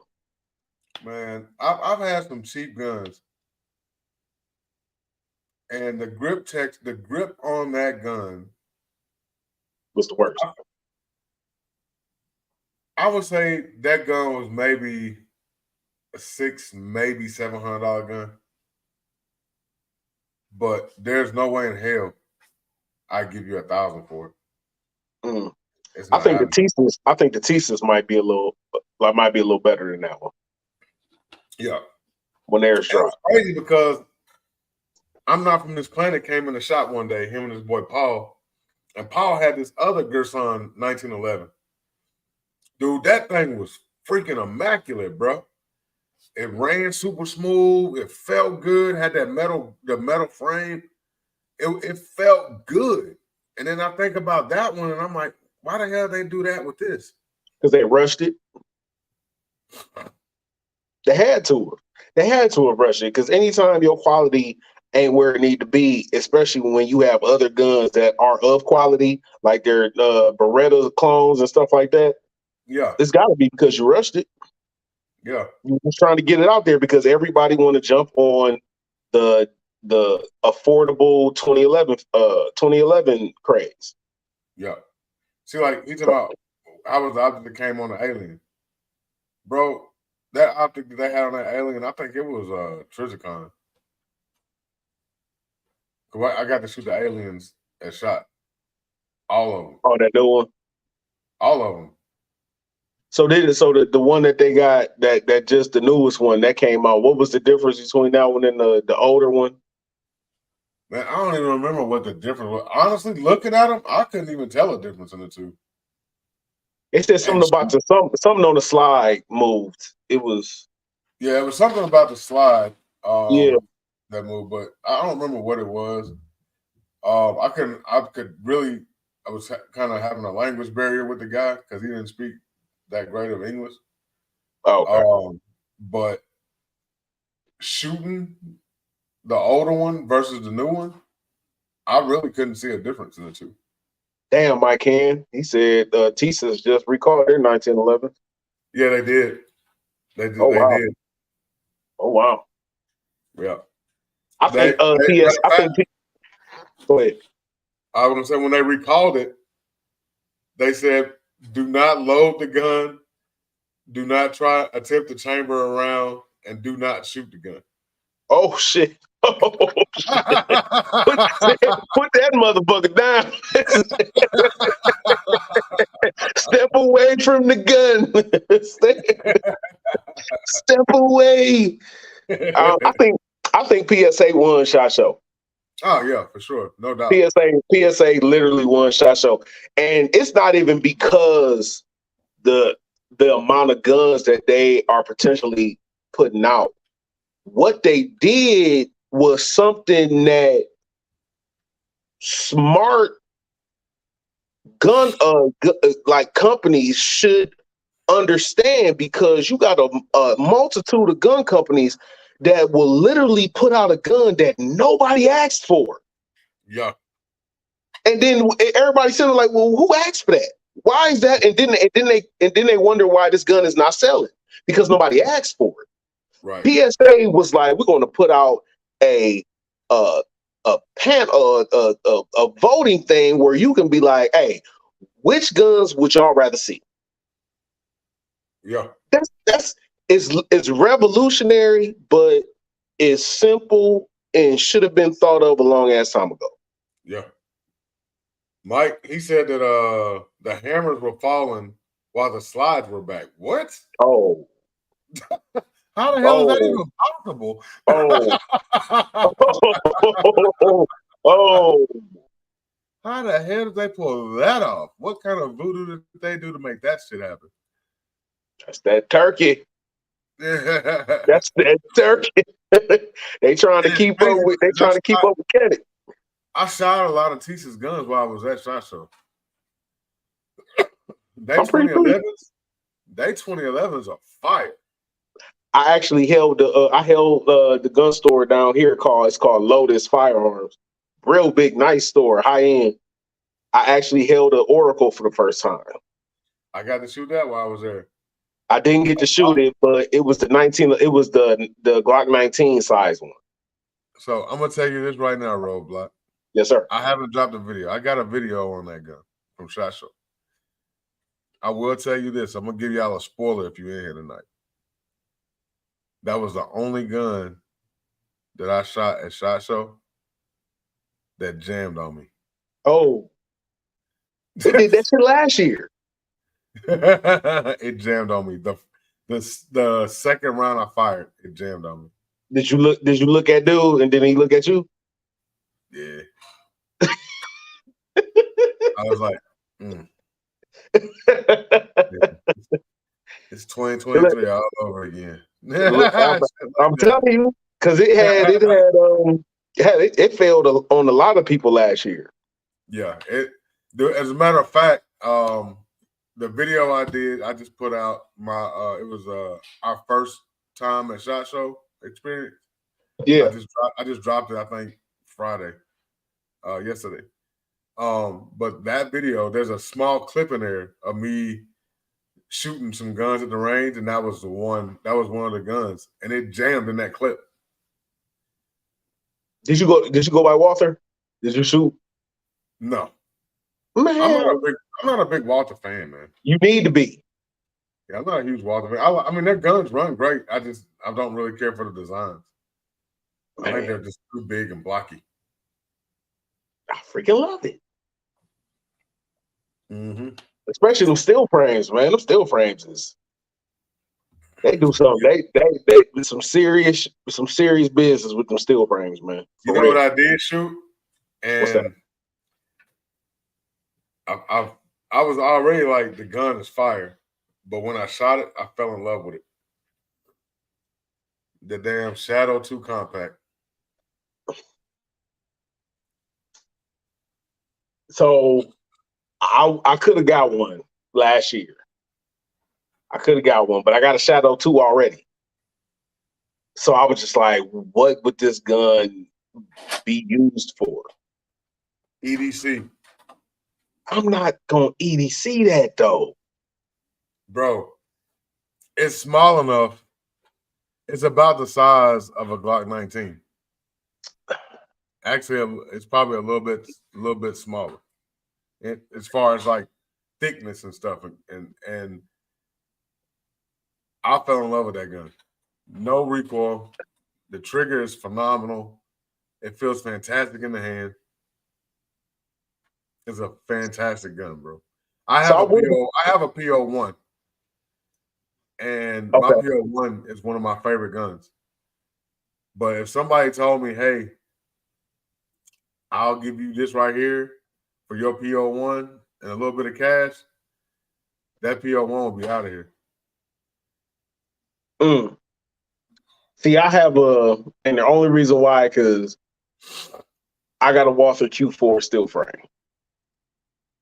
And when I tell you that gun is probably one of the most accurate guns that I got, it is. Love that gun, man. I mean, like I said, don't get me wrong. Walthers, they are fantastic running guns, and they make some beautiful guns. They're just not my taste. So Dennis, so the Q4, so you know how the grip on the Q4 is short pretty much. It's the same grip that's on the Q5. So on the PDP steel frame, they got the match steel frame and they have the 4.5-inch steel frame and they have a full size grip. So that PDP that you got, that the regular PDP that you have, it has that grip. So it's a larger grip for bigger hands, pretty much. Because a lot of people was complaining like was the Q5 because it has that compact grip on it, and then it holds the steel frame was the match holds 19+1, and that's another good thing about it. Yeah, and I love my Q4, man. I don't know. Like I said, Walters, I love the guns. Like they shoot great. I don't know, man. The PDP, I hate the slide on PDP. I hate it. Yeah, it had to grow on me, man, because I was working at the gun store and I literally picked this gun up every day, held it in my hand, and was like, it's something about this gun that I'm not sure about, but I keep picking it up. I kept picking it up. And it kept sitting on the shelf. And I just told dude, I said, man, you know what? Go ahead and put it on layaway. I'm just going to buy it. I'm just going to get it. And then after I got it, that just started the rabbit hole for Walther. And I just started going like, damn, man, these guns got the best triggers. Pretty much some of the best triggers on the market out of the box. When I found out that Canik, basically whole premise behind Canik was based off of the P99 Walther, I was just like, damn, all right, well, let me dive into it a little bit more. And the more I dove into that rabbit hole, I'm like, you know what? Because I'm so disappointed in CZ, it's not even funny. Because okay, so I used to be a CZ fanboy. I had the PO, I got a PO7, I had a PO1, I had an SPO1 tactical. I sold those. I had a PO9, yeah, I had sold those. So now I got a PO7. I got a CZ P10C, a S, and a F. I got an 805 Bren that I bought a long ass time ago, and that's gonna be that's worth some money. So it basically just sit in my safe because they don't even make them no more. I run those guns, and I got a Shadow 2. I love CZ. So this year at SHOT Show, they really didn't come out with nothing. And then they discontinued 35-40% of their inventory.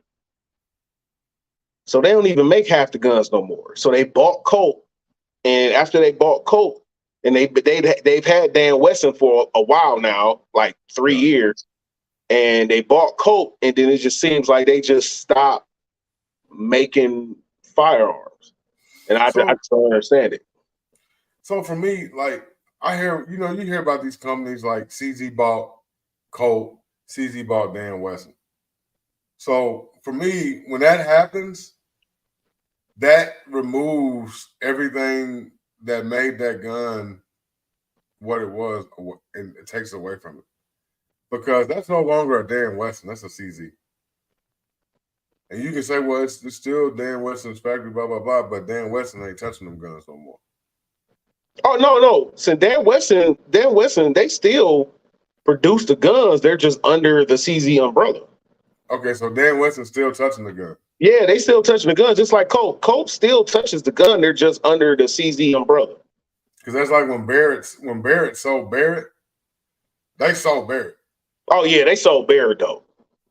Yeah, they sold Barrett. Yeah, Colt's still in business, man. I think a lot of these folks was out here. They was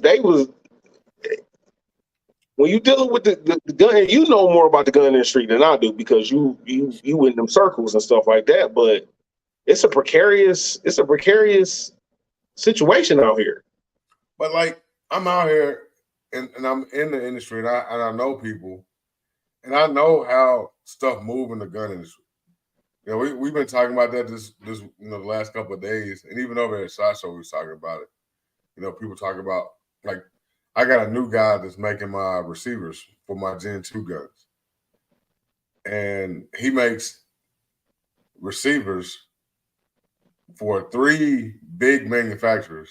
3 big manufacturers. 2 of them are so big that they made him sign an NDA.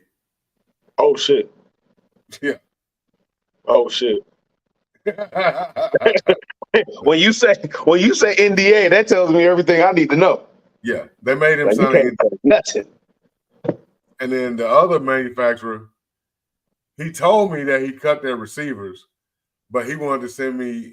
I'm redoing the way that we do the logos on the receivers this year, and he wanted to send me a sample of what it's going to look like. And when he sent it, he had one of the scrap lowers from the one of the 3 big boys, and he engraved it on there right beside their name. I had to sit up on that one. I said, "What you say? What you say now, Chuck? What you say now, Chuck?" So it's got their name, and then right beside their name is a big Anubis logo. Oh my! Hey man, listen here. Hey, I learned that a long ass time ago that it's only a certain amount of people. That's why when I SBR'd my poverty pony, my Anderson lower, I was at the gun range, and this dude, he was like, "Oh man, you got you a poverty pony lower." Da, da, da, da. I said, "Dude, it's like 3 manufacturers that make these lowers." I said, "Ain't nothing wrong with this lower." Now, that SBR that I got almost 8,000 rounds in it, and she still run. Ain't got a crack in it, ain't got a flaw in it, ain't got nothing. And it's an Anderson lower. And now I got that during Sandy Hook. So it was so it was the cheapest out of a lot of lowers, because a lot of lowers was going for like $200-$300. Yeah, so what people don't realize, like, there's a lot of other big manufacturers. Their receivers are cut and finished by Anderson. That part. You tried to look behind you, make sure nobody. Hey man, they don't be understanding. And I got Spikes lowers, I got Arrow lowers. Arrow is my favorite lower right now, only because it has the enhanced lower that has their enhanced lower has the trigger guard already milled on there. You good? I was listening to you. Okay. The dogs. Yeah, so it just like, man, Anderson, I came across it was $30, dude. Of course I'm gonna buy that. Yeah. It was $30. Yeah, one time you could buy like 10 Anderson lowers for like, man, for like $200 or some shit. A lot of them. I remember Palmetto State Armory had like 4. You could get 5 of them for like $100, like $150. Come on, man. I missed on that though. But yeah, like I've been building AR since 2013. Yeah, before that, I've been doing it since 2016. Yeah, man. I've been building ARs for a long time, man. And my first Anubis prototype gun, I put that video out a few years ago. This wasn't something that I just slung out there. I've been testing this and developing this for years. Mm-hmm. And most people, they just put. So this is my thing about building ARs, right? So my first AR that I ever built, it took me a year to build it. It took me a year to build it because I was meticulous with buying stuff, but I was buying the most expensive shit, just thinking that you were supposed to put expensive shit on there, right? Now I've built so many, it's a science to me. You know what I'm saying? Your buffer weight, your buffer spring, your buffer tube, your barrel, your bolt carrier group, all this stuff, your muzzle device, all that stuff works together. Yeah. And because a lot of people just slash somebody like my boy, bless his heart, he wanted to, I don't know if he was trying to compete with me. I don't know what he was trying to do, but he was just like, I told him, I said, look, I am going to buy an upper from a reputable company and use that, because a lot of them do their own testing and their gas ports are a specific way. Mm-hmm. So this guy, he said, I'm just going to buy a barrel, buy this, buy the gas block, buy the gas tube, or I'm just going to do it myself. So he got done building it. We went to the range and he shot it. And he basically had a single shot rifle. And he was like, man, what's wrong with it? And I was just, I looked at it. I took his rail off and I looked at it. I said, dude, your gas block is twisted. Yeah. You know what I'm saying? And then I was like, okay, so, and then we found out when I was able to get his gas block twist back the right way, he had a piece of metal stuck in his gas tube. Mm. It's like just small stuff like that. And if you don't know what you're doing, you just trying to slap some shit together. If you don't dimple your barrel, you know what I'm saying? If you don't do certain things like that, and you trying to run your gun, I'm talking about run it. Because I told him a long time ago, I said, hey man, it's good to buy a rifle, but let's go take this class and let's actually run this gun. And he like, oh man, I don't know. I was like, well, you building that rifle, you trying to hold this up as your self-defense rifle, and you don't even know if it's gonna run the way you want it to run. And we can't do that. If you gonna buy a rifle, that's got to be your. My Geisley is literally, I can grab that gun and we about to go do some shit. Yeah, we about to go defend the house. We about to go defend the neighborhood. That's my baby right there. Yeah. All right, so if shit go down in the country, that's what I'm running with. And if I tell everybody, like anybody in the chat, you want to know, like Drea tell you, that rifle need to be like that. Need to be your side piece. That's the only side piece you need. Mm-hmm. You got your wife, and then you got your side piece, and that's your rifle. Period. And what a lot of people don't realize, I hear people go out here, they I'm gonna build my gun, this and that, and this and that, and they go buy the cheapest gas block. Yeah. They go buy the cheapest gas tube. They go buy John the Smith receivers. barrel. The receivers. Yeah, the receivers. They go buy an Omni. Yeah, man. ATI Omni. Come on, man. Come on, man. They go buy this stuff and then they put it together. It don't work, and then they're looking at you like, "Well, why don't it work? Yours work." Because I've done research, right? And I know what the hell I'm putting in my gun. I've done research on the people that I have making my parts before I even work with them. So, well, you say dwell time to them, they be like, "Huh?" Come say what? What to say now, Chuck? A lot of people don't realize that the way the gas system is set up on the gun affects the dwell time, and the weight of your buffer spring, all that affects your dwell time and the cycle of the gun. Yep. So if you don't have that stuff in order, then that gun ain't gonna run. You're right. If it does run, it's gonna run like shit, and it's probably gonna run too hard, and it's gonna beat the shit out of itself. Yep. Oh, it's gonna beat the shit. It's gonna be running like a AR9, pretty much, without the correct buffer tube to absorb that shit. I mean, without the correct BCG to absorb that. Like, I'm gonna show you. I'll show you right now. I'll show y'all so you know I ain't lying. This is a text message that I got last night. Hold on, where's that? And I want you to see my response. I don't know if y'all can read that. I can't see it. Hold on. Just read it to me. I can't read it. All right. He said, G, with a bunch of exclamation points. That gun ran like a champ with a bunch of exclamation points. Not one malfunction. Man, they kept coming up looking, thinking it was a Knight's Armament or a Daniel Defense. He was running an Anubis in an AR class. Oh. What's that? Did he plug you though? Did he plug you? The dude come over. He said, dude, they kept coming over. They was like, what is that? A Daniel? Knight's Armament? What is that? And he was like, no, it's an Armament. And they was like, oh, okay, I never heard of him.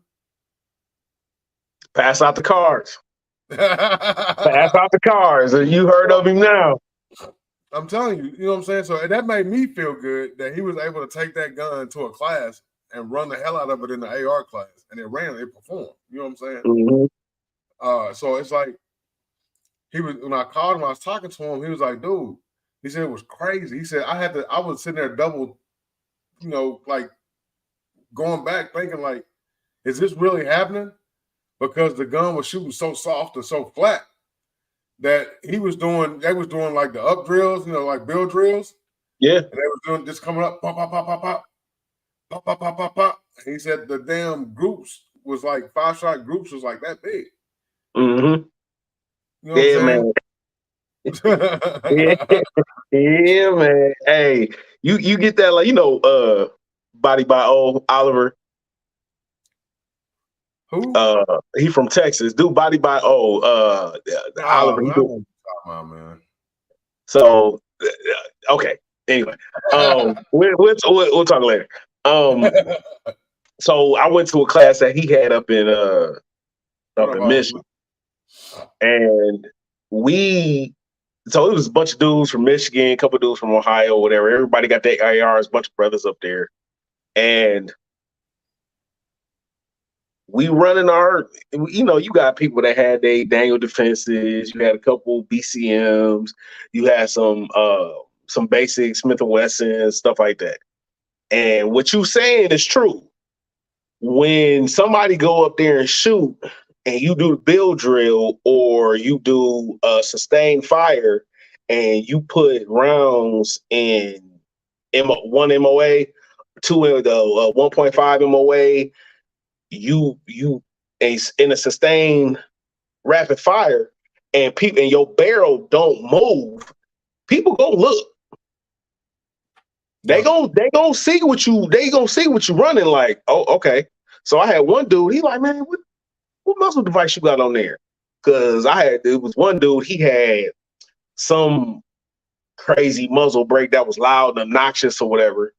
And he was looking at mine. I said, I can Surefire War Comp, and I got a time to the right hand. He was like, I said, all right. So then I told him, so Surefire War Comp, it got ports.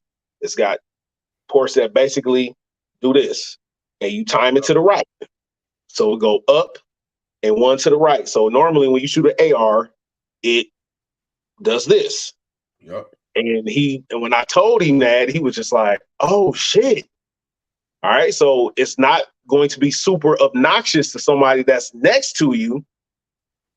And then like when you explain it to him, and then like my buffer tube is longer. I got a Voltor A5 buffer tube on mine. So it's longer. And then I run a Geisley 42 rifle spring, and then I use a T2 buffer. And I have a BCM. I have a BCM buffer, BCG that I run in mine, and all of my brass will lay in a pile. If I stand in one spot, all of my brass will stand at a pile at 3:45. 3:45 and 4 o'clock. Just sit there. Right where it's supposed to be. Yeah, right where it's supposed to be. And that took me a long time to master, pretty much. I done built so many rifles. I built my boy rifle, him and his dad. I built both of their rifles, identical. He wanted the Wolf Gray and all that shit. He wanted the Arrow build. I built that for him and his dad. They don't even shoot it. He's like, he ain't shot that gun, and I built it 2 years ago. He said he shot it once. And his dad ain't even shot his. He's still sitting in his closet. See, I was gonna buy the shit back from him. Like, dude, I'll take it. yeah, because I don't build so many guns, man, like over the years, and and my research, I watched what other people were using and what was working and what they were using to get, you know what I'm saying, to reduce recoil and but still get that accuracy and get the gun to run consistently. So the formula that I put in my Anubis gun, with the exception of 8.6 blackout, 300 blackout, damn near every single gun uses the exact same gas length, the exact Mid-length. same buffer weight, and the exact same spring. Yep, mid-length. I don't fuck with nothing else but mid-length.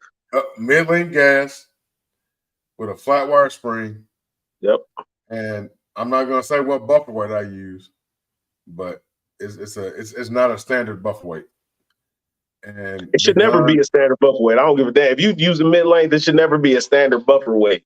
You should always dabble into the heavier. The heavier, like H2, H3. Especially if you got an overgas upper. If you got an overgas upper, like Daniel Defense, you need to slow that dwell time down. You gotta slow down that dwell time.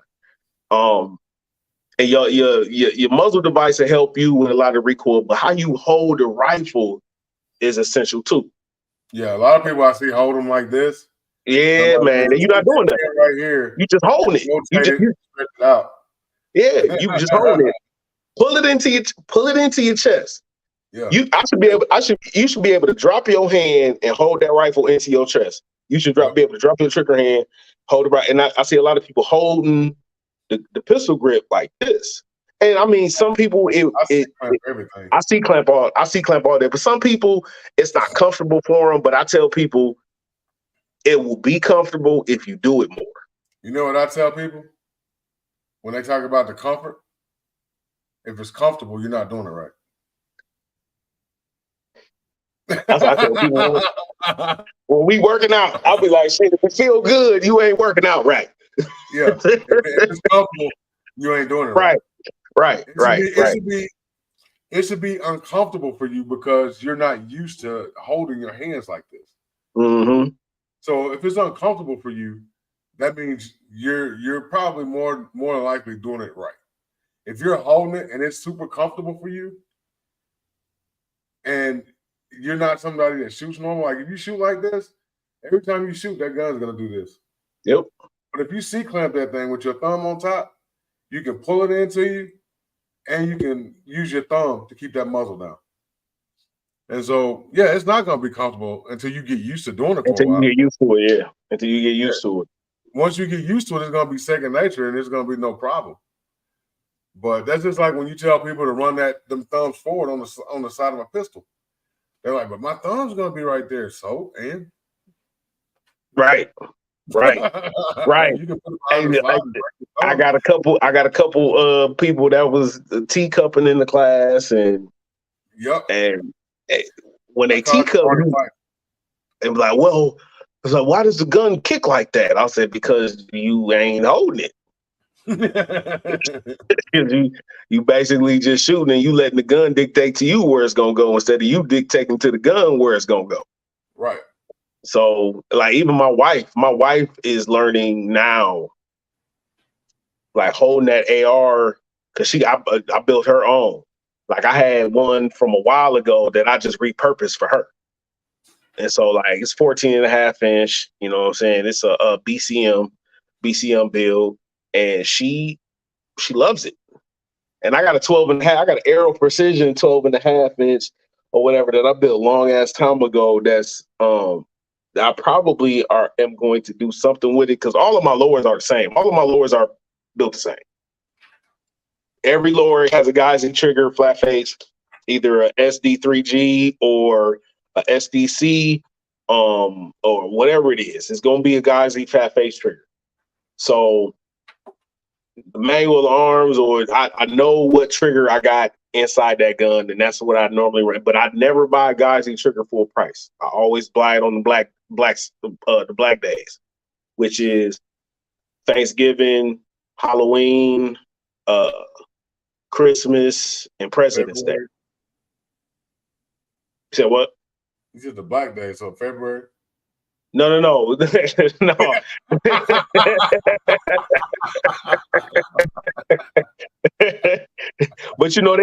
should be on sale. They should be on like 30%, 30 to 40% off for their triggers on certain days throughout the year. And people are like, man, you bought a Geissele trigger. I ain't spending $200. I spent $240 on shit. What you talking about? And then I had a CH, what was that? The CMC trigger, but it never broke the same every time I shot it. Sometimes it'll break at 3.5, sometimes it'll break at 3.75, sometimes it'll break at 3.82, sometimes it'll break at 3.2. That Geissele break the same way every single time. So I ended up selling that CMC to a guy that I work with. So, hey man, I gotta go, man. The wife, she texted me. She trying to talk before she goes to sleep. Hey, I'm gonna send you my I appreciate you, man, for sure. I can talk ARs with you all day, bro. Check your private chat. I put my phone number in there for you. Okay. All right, cool. Man, I talk ARs with you all day, bro. You already know. I already know, man. Be good, brother. Congratulations. All right, man, you too. Appreciate you. Yo, congratulations, bro. All right, man. Appreciate you, brother. Yes, sir. Yes, sir. But yeah, man. So, guess what, y'all? We're finna do the last giveaway of the night. Last giveaway of the night. Let me see. Let me get this fancy thing pulled up here.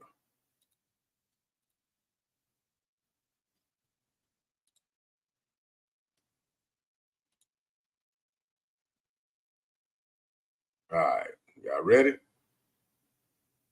Still got 16 people in there.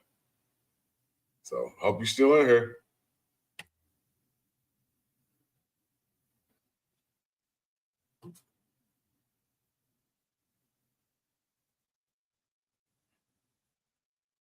Willie Sir Just Jam. You have won yourself a Or Armament billet receiver set, sir. You still in here? Let me know you still here before I spin again.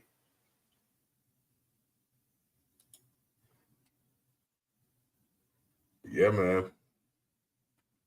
I always enjoy talking to that brother, man.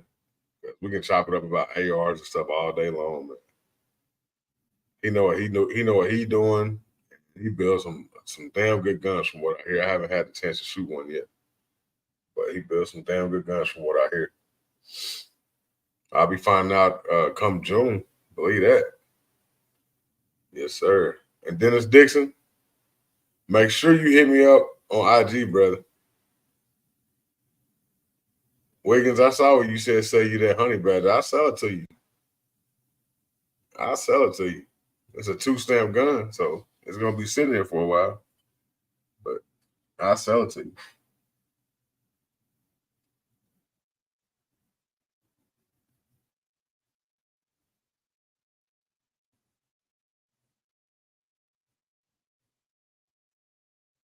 How you getting a giveaway and don't tell Howard J? Man, I saw somebody commented today and did a giveaway. It was a first giveaway, and Howard J was the first winner. I was like, wow, this guy, man. I think he be hacking people's computers and making the thing stop on his name or something.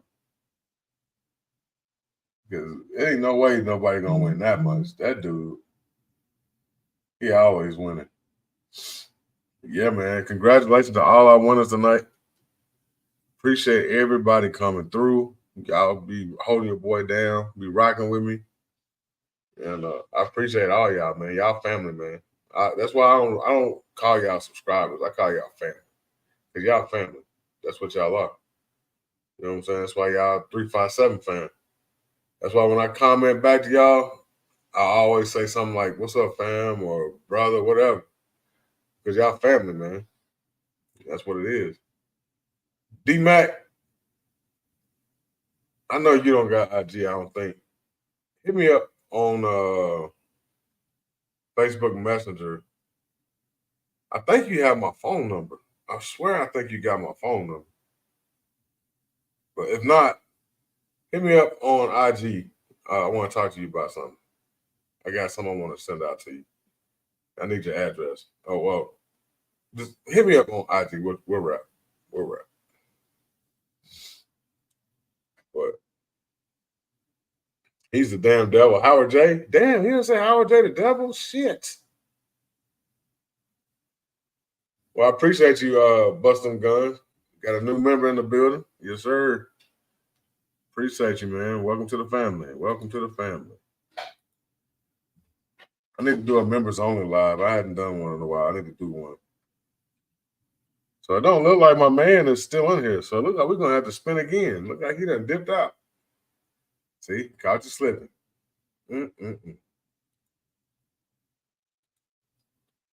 Got to be in here to win it.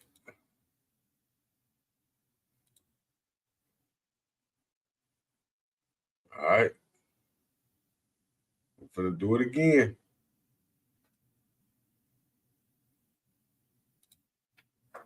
Here we go.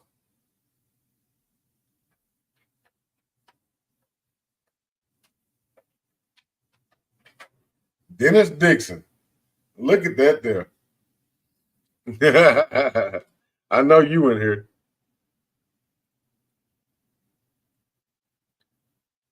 Sorry, Willie just Jam. You left. So I don't know what to tell you, man. But yeah. Dennis, hit me up.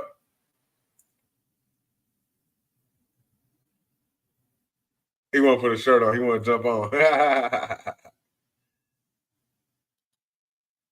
I'm going to drop the link out here for you. So when you get your shirt on, you can go ahead and hop on in.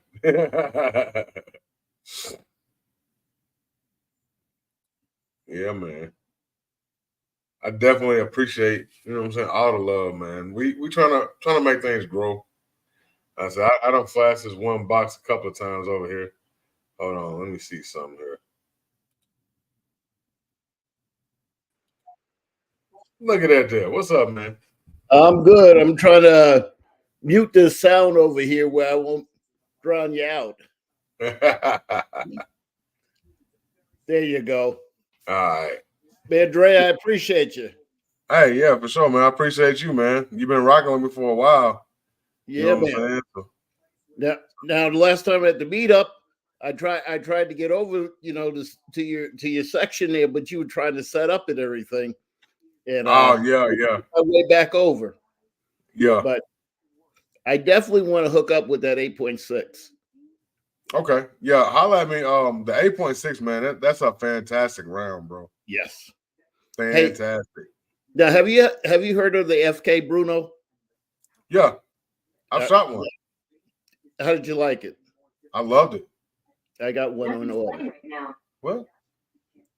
Bitch, I didn't say nothing to you. What are you talking? I didn't say nothing to you. Siri, Google, whatever you are. It'd be listening. Yeah, I know, right? Yeah. But yeah, the FK Bruno is like it's like almost a PDW. Yeah, it kind of puts me in the mind when the recoil impulse of it. Yeah. Reminds me of a 10 mil. Okay. That reminds me of a 10 mil. That makes sense. Yeah. So but it's got some range on it. Yeah. They used to sell it with the 10 millimeter barrel now, also, but now they cut it down to only, that one barrel. And then you have to buy the set separately. Well, there's different models of the gun. Okay. So one model, you can only shoot 5.7, or it's not 5.7, but 7.5. But the other one is the one that is interchangeable with all the other calibers. That's the one you can use kits on. That's the PSD or something like that. Yeah. I think that was like 2,500 or something. Yeah, that's the one. That's If you get the base model, the base one is like 15, 16, 17, somewhere in there. I thought which is the one that's like 7,000. That's the field model. That's the field model. Yeah. Then, so I thought all of the base models came with the two barrel set. No. Okay. So the shop I used to work in on Target. Yeah. The guy that owned that shop had one. That's how I got to shoot it. Okay. And it only come with the 75 barrel. Yeah, so I put in an order for it. I'm just, I'm waiting for it to come in. And I also told him to go ahead and get the 10 millimeter barrel too. So I'm getting a little bit of a discount on that. So yeah. That'll go good with that 8.6. Man, I got enough 10 mils. I got I got 3 Glock 10 mils. And then I've got a 10 mil 1911. So I have RGG broke my heart. He had raped my guns, and I sent a picture in my Delta Elite, and they were like, like nobody knew what the Delta Elite was. Yeah, that's a 10 millimeter. That's a good shooting gun. Yeah, gave me water. But I mean, I think when they do those rate my guns, I think they're going based off of physical appearance. I think so too. Yeah. I think they're just going strictly off of how it looks, not what it is or whatever. And I think they're going strictly off how it looks. And I'm just a basic guy, man. I don't do a whole lot of Cerakote, I don't, I don't do a lot of changes. I believe you run the gun the way it came, and if the trigger's got awfully, real bad, then go ahead and do a trigger job, Right. But like for me, I'm a bit of a trigger snob, so I do like a certain type of trigger in my guns. But hell, I've been running my 43X forever. This is my third one, and I still haven't changed the trigger in this one. Yeah, I didn't do nothing to it but put an optic on it. Well, I got injured, so I've kind of lost, muscle in my left hand. I'm left-handed also. And I'm losing a little bit of feeling in my fingers. So I shoot a bad trigger, a rough trigger, better than I do some of my, decent guns that have a good trigger in it. And you want to get an FK Bruno? Yeah. I look, I didn't say I stopped. I got a right hand too. I got a right hand too. So, that Bruno, man, it's a big, heavy gun. Yes. And from what I understand, it's accurate with iron sights out to about 150 yards. Yeah, I heard about 200 yards. Yeah, so it's a badass gun, man, and I wanted it because when the shop shut down, he sold pretty much his entire collection. Oh yeah, and that was one of the guns he sold, and we sold it at the other shop I went to. We sold it, I think, for 15. Yeah. And it only maybe had like 50 rounds through it. That's a shame because that's dirt cheap. That's dirt cheap. And he had like 5 more boxes of ammo he was going to sell with it. And he was wanting like $50 a box.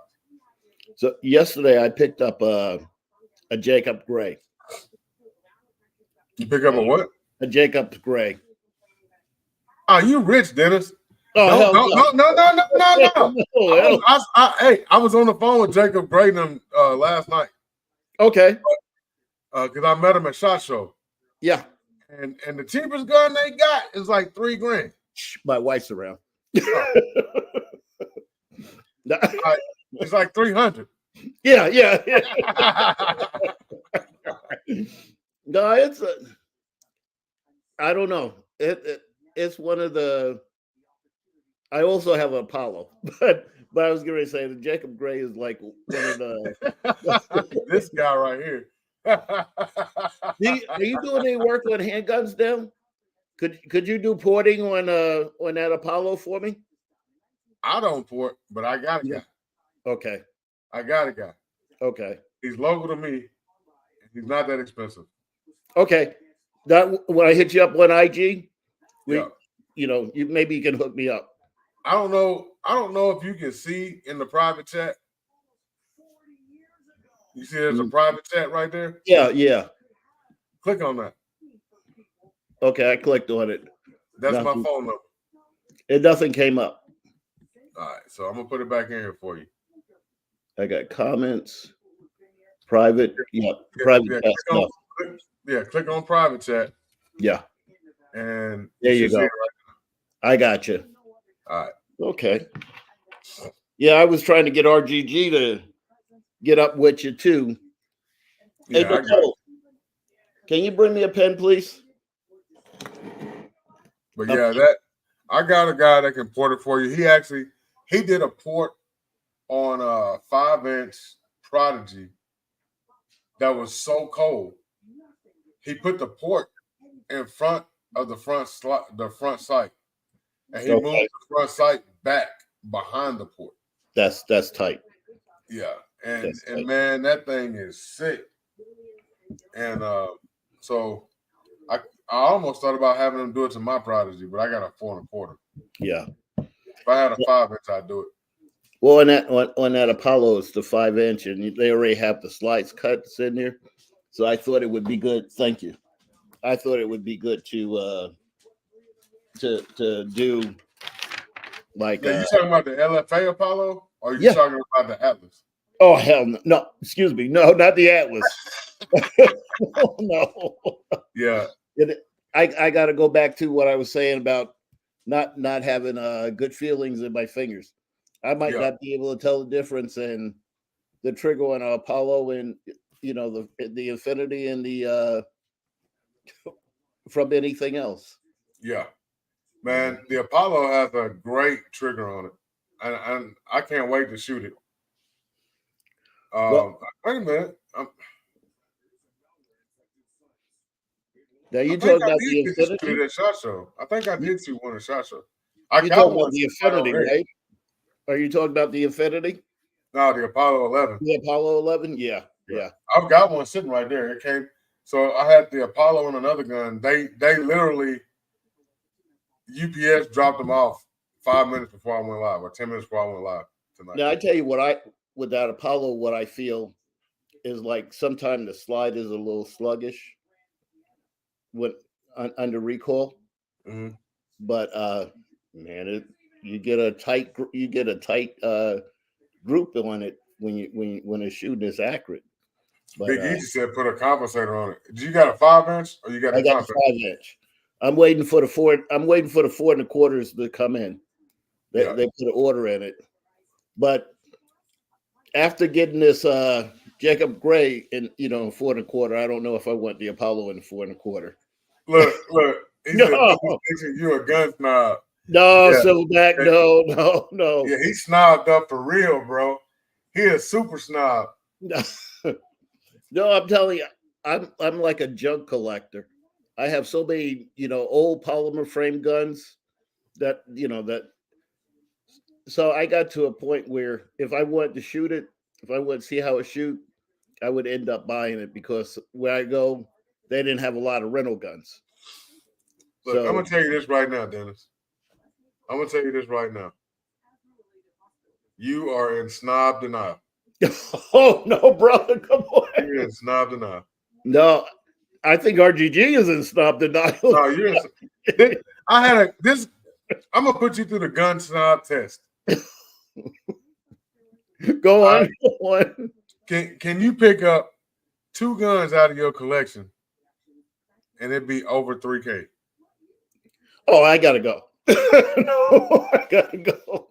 Point proven. He is a gun snob, sir. No, gun snob in the building. No, one gun would be that. Oh, you definitely a snob. Good. You definitely a snob. Look, I look at 2A in LA. That's a gun snob. You are a snob. You are in the same class of people with 2A. You know what? A gun snob did that test to me to prove that I was a gun snob, and I failed because yes, just like you, Hey, we're in denial. We're in denial. I'm gonna be in denial with you, brother. I think gun snobs, they go and Cerakote their guns and everything has to be personalized and that's not accurate, sir. Well, I don't want to be in that class, but I guess I might have to accept it. Yeah, I tried to get out of it too, my friend. Yeah, I tried to get out of it too. I just pick up what I like, Yep, that means your taste has converted you to a gun snob. You're no longer satisfied with old polymer. No. Now it's got to be high-end polymer. I never was. I never was a complete polymer, guy.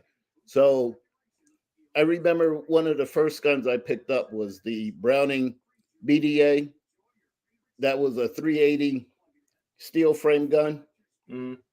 That was one of the first ones I got. I've always preferred, the steel guns over the polymer guns. But it got to a point where it was just, everything was polymer. Man, look here. I can tell you now.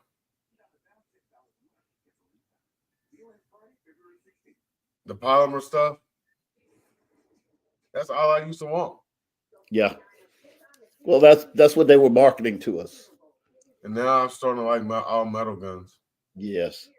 Now, if you haven't tried that Shadow 2 compact, woo, brother. I shot it. Fast gun. I shot it at SHOT Show. Yes. And I was talking about it earlier tonight. When I shot that gun, I fell in love with it. Yes. Man, that puppy can run as fast as you can move your finger. In tight groups too. Yes. Look, when you evolve in a two-way world, you become a gun snob. I get, yeah. Look, the snob is strong. Oh, no. Yes. Look. Hey, you guys need to be more like a man. The people like me. You see, now Coy's a snob. He will tell you he's a gun snob. And he will also tell you that you, sir, are a gun snob. So you put me in the same category as you guys with the. I think Coy has an alien too, doesn't he? No, he does not. He has 2 atlases, sir. He has 2 atlases, sir. You see, I kind of think I don't shoot competition, so I don't really, the Erebus. As much as I drool over it, that gun is, I think, is too good for me. I'm not up to his standards yet. So look. The biggest gun snob I know is probably the jeweler that made this ring for me. Okay. This man's EDC gun is an Atlas. God. The Knicks. Is it the Knicks? It's the Nemesis. Okay. Or it's either a Nemesis or an Athena. It's the smaller one. Is that the Nemesis? That might be the Knicks because that's the carry gun they make. Yeah. Yeah, it's a smaller one. And then he's got more. And he just got a watchtower. Yeah. Yeah, he's got Staccato. I had a guy I know sold his company when he was like 32 years old, right? Multi-billionaire. He had an Infinity made for him. We go out shooting and everything is off to the left. Everything's off to the left. He's like, oh man, my optic's off. So I shoot it. No, no, your optic isn't off because I'm left-handed and it's shooting to the left. So I got my full armory out and it shot better than his You pulled out what? My bull armory. And it shot. Damn it, Dennis, you're a snob. Oh, no, bro. You are a snob, sir. It's official. You've officially confessed to being a snob. Oh, well, I'm gonna have to check myself. No, it's too late. Too late. It's too late. Yeah. You just keep going further and further down that snob hole. Every time you spit out a gun, you get deeper and deeper off in there. Those are the good guns, though. Those are the ones I like. Look Oh, at come on, Big Easy. Big Easy. Oh, bro. Come on, bro. Yeah. You see, like Tactical Tina, she's another snob. She's a snob now. I can't compete with those guys. Oh boy, you wait till we get back on the RGG side of this YouTube thing. I'm gonna let the cat out the bag. Dennis Dick is a doggone snob, sir. Yes. Hey man, you know what? Now, this whole YouTube thing, I'm in that age where black folks didn't publicize what guns they had, right? You know what I'm saying? We go to the range. And that's because y'all live in you live in a different era. Yes. You came up through a different era. Yes. So you didn't want people to know you had guns. Absolutely right. But now I have $0 to give. Come take it. Look at this here. You see that? You see that paper right there? Yep. Yeah. Mm-hmm. Just saying, I'm good. I hear you. I hear you. But bro, I've since being introduced, fighting RGG and then finding you, I didn't know it was this many black gun tubers out here. Oh, yeah, so, a lot of them. Yeah. So that's what I'm on the kick now. Yeah, there's a lot of them. Are you going to? There's a lot more manufacturers, black manufacturers out here than I'm me. learning. You got me. You got Red Phoenix. You got I think Jada Shooter is still doing some stuff with his stuff. I didn't know that. With Silent Defender. You got there's another one. I forgot the brother's name. He got a YouTube channel too. Okay. But he out there. Then you got some black custom 2011 manufacturers out there. You know what I'm saying? I just found out at SHOT Show that new budget RMS or RM Ross Martin. Yeah, the Ross Martin. Yes, that guy's black. That's a brother. Yeah. I'm gonna pick up one of those. We should have you guys should put out or publish a list. A green book? Yes, brother. Yes. Yep. Yes. And that would work. I'm telling you that will work. Yeah, so, we need to do a green book. The Legion Precision. Hey, Coy, let's get together, man, because you know pretty much all of the black manufacturers. Let's put together a green book, and maybe we could build like a website or a link tree to the green book to where everybody can go and support all the black manufacturers out there. And then Big Easy says, snob question number 2 for you. What type of ARs do you have? Brother, I'm a firm believer in. I acquired a lot of ARs because I thought I would have to furnish, if anything happened, ARs to family and friends. Set up a defense league. So I have probably 15 ARs, and there's Smith & Westerns, Stag Arms. I'm left-handed. BCM. Daniel Defense. But no Knights Armor, man. No Knights Armor, man. Okay, snob. No guys. Just the low end stuff. No guys. Nothing like that. There ain't nothing low end about Daniel Defense. It's average. It's an average price gun. Snob. No. But I tell you what. Jacob Gray isn't black. I met them at SHOT Show. They definitely not black. I had a gunsmith blow up my Daniel Defense, put a 300 blackout round He had dropped the trigger in for me. He put a Rise Armament trigger in for me, and he literally put a 300 blackout when he was test firing it. And it was a 5.56. Yeah. So the magazine well, it bowed out. Yeah. Among other things. And man, they replaced that gun just like it was an everyday, issue for them. To replace I'm gonna tell you warranty. The scariest situation I ever saw, my buddy had what kind of gun was that clock I had?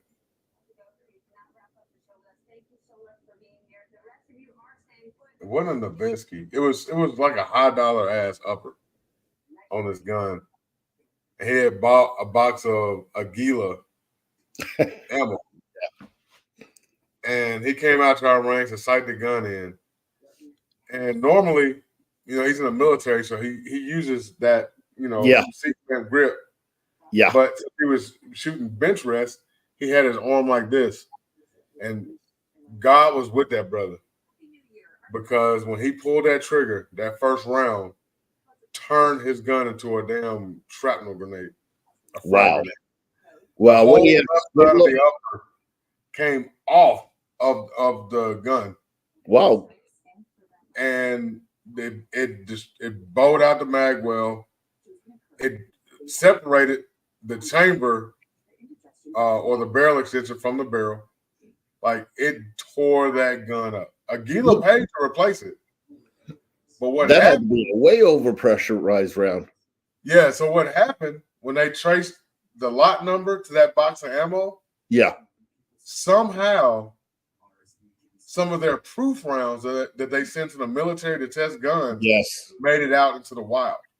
Yes. Wow. He just happened to have some of those proof rounds. Yeah, and it blew that gun. You said you shoot a lot of reman ammo. Yeah, that's what I'm afraid of. That kind of stuff is what I'm afraid. So with Superville, Superville's been around for a long time. The original owner of Superville actually developed the hollow point. Oh, really? So the guy that owns it now, he bought it from the original owner and reopened the company. Okay. So all the machinery that he's using in this reman is the actual machinery that like Federal and them use. Okay. Okay. And their machines, I actually watched, who is that? Somebody went to his, I want to say it was Military Arms Channel, went to the factory and did a tour. And they were showing all the equipment. And their machines are so precise that if their stuff is just off by literally a hair, it'll stop the machine. Whoa, okay. And make them fix whatever is wrong. And the machine runs, all their stuff is cleaned and tumbled. I'll show you one right now.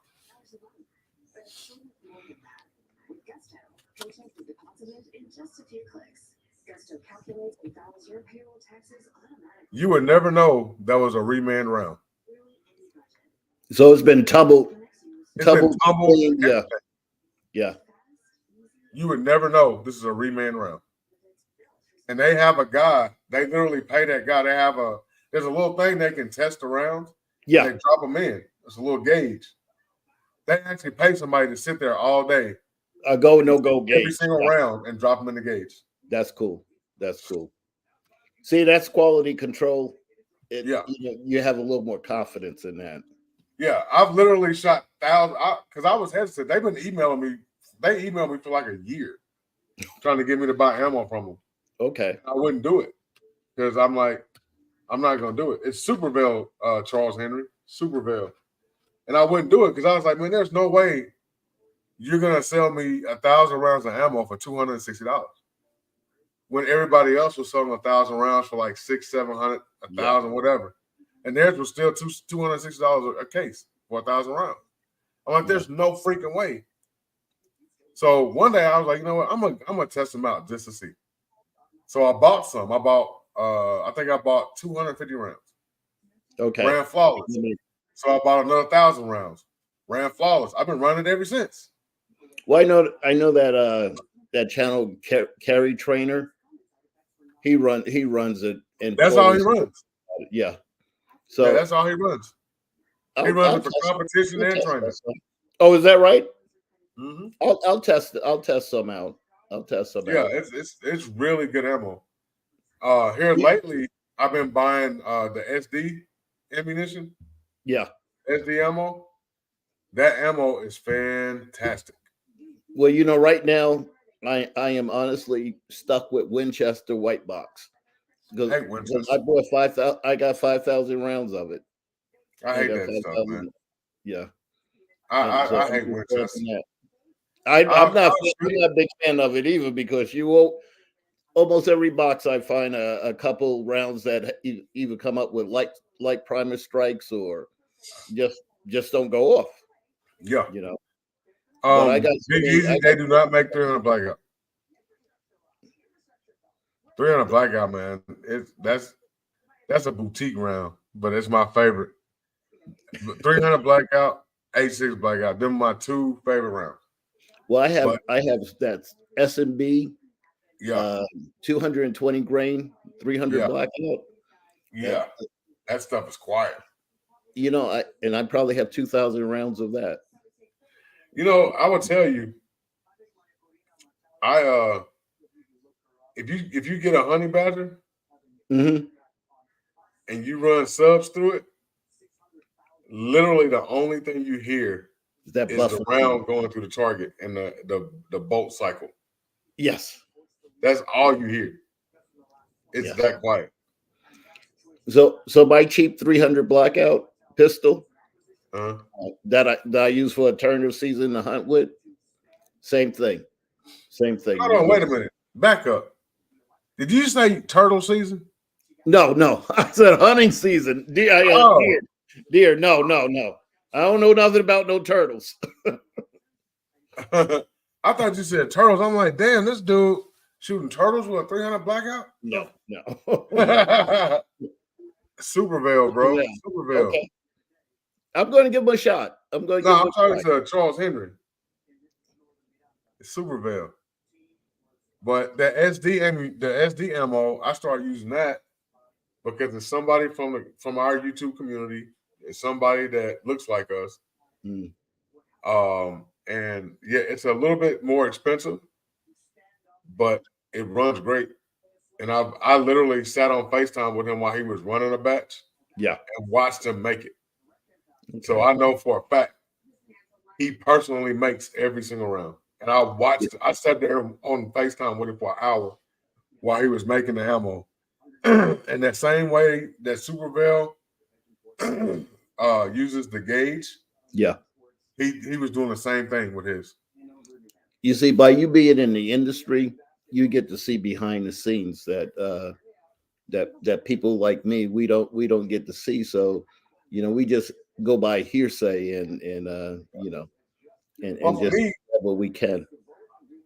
The stuff that you see me promote on my channel, the stuff you see me push on my channel, the stuff that I recommend on my channel, is I've tried every one of them.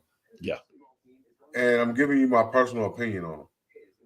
So if I don't feel like it's worthy for y'all to use it, I'm gonna tell you, don't rock with this. Right, man, and I appreciate that.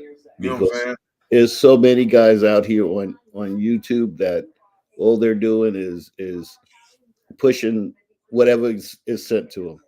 Right. Everything is great. Like I tell people, when I started my channel, I had bought a gun, and when I went on YouTube, I could not find one single video. Right. And so I made my own. That's from that point forward, that is the mission of my channel. That is the goal of my channel. And that's the only objective of my channel. If I make a little money on the side in the process, cool. Yeah. But at the end of the day, when I started YouTube, I didn't know you could make money on YouTube. And if YouTube cut off right now, I'm still gonna be dropping videos. because I want to help people. Yeah. I don't want And people I, going and out I here. love your videos when you hit the range with your little crew. Oh yeah, appreciate it, man. And Yeah. you can tell everything is genuine when you're out there. Yeah, because I don't, most of the people go out here and they write out scripts and they go by scripts. I've never written a script and I never will. Everything is off the dome. When we go out there, when me and Ben or whoever goes to the range with me, when we go out there to record, we go out there, we take the guns out the bag, so we ain't got to do it on camera, and get set up, get our gear on. Then we hit record, and I just pick up whatever it is and start talking about it. Right. And when I do my unboxings here at the house, like this gun right here, yeah, literally just came in 10 minutes before I started this live.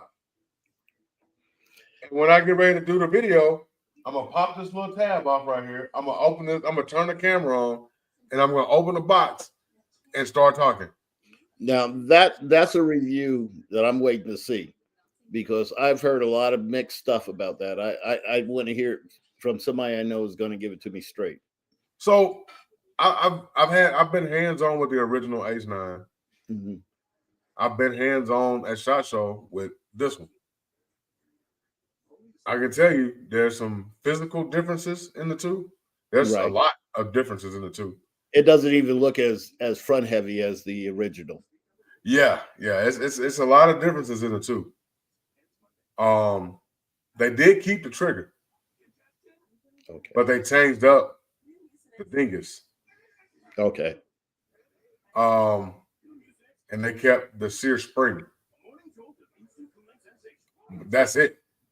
They completely redesigned the rest of the gun. A new gun. Yeah. Matter of fact, the gun is smaller than the original. Yes, it looks that way. Yeah.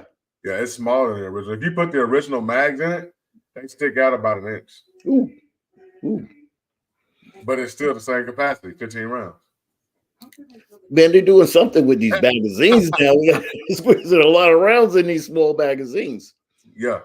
So there's a lot of things that's different about the gun, but there's not really too many negatives about the gun. Okay. You may not like the trigger, but that's really about all you can really not like about the gun. But you can get used to a trigger. You just have to have enough time on that trigger to to learn it. Yeah, but the gun is nice. It's built very well. The video for it'll be out in the next week or so. Okay, I'll be waiting on it. It'll be out next week. But man, I got another one. I don't want to dominate your time here because I know good, brother. I'm good. Okay. Yeah, you good, brother. So I've had like 8 guests on here and did a 6-hour stream before. Whoa. Yeah, man. It don't bother me. Okay. We talking about guns. That's my warehouse. I love this. I'm the same way. I'm the same way. Yeah. But, So, but yeah, I feel like the H9 is gonna make a difference this year. I think people are really gonna like it. Okay. I think the Apollo is gonna be a beast. I've been wanting to shoot the Apollo since the gathering last year. They teased us. They brought the prototype out there. Yeah. And somebody broke the firing pin, so we couldn't shoot it. Okay. But we could look at it and touch it. Yeah. I'm like, no, bro, we on a range. I want to shoot it. Well, I'm with you on that, Gerson, because when I think I got one and got rid of it like in a couple of days. It grouped great. It's a good shooting gun. The trigger was a little heavier than I was expecting it to be, but it worked.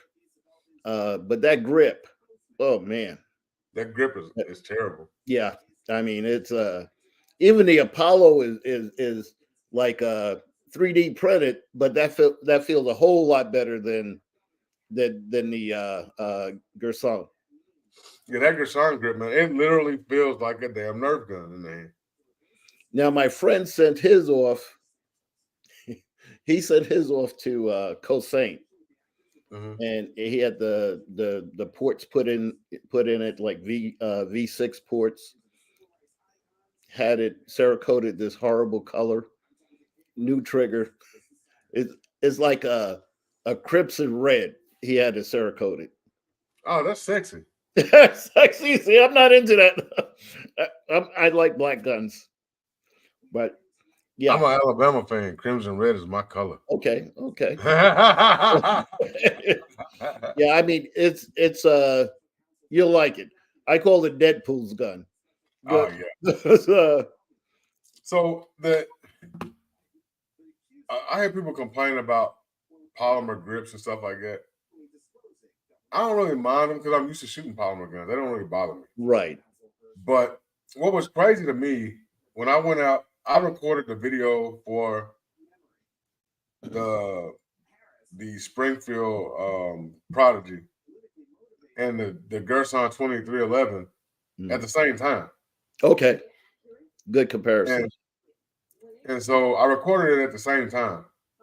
And so I was able to shoot both of them indoors and outdoors. Mm-hmm. It ran better than the Prodigy on both instances. Yeah. So I don't know if you see my comment I made when you were talking about it. I said it has good bones.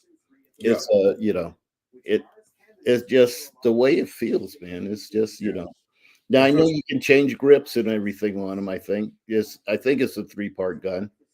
It is. It just feels cheap. Yeah. I don't care what nobody says. That gun feels cheap.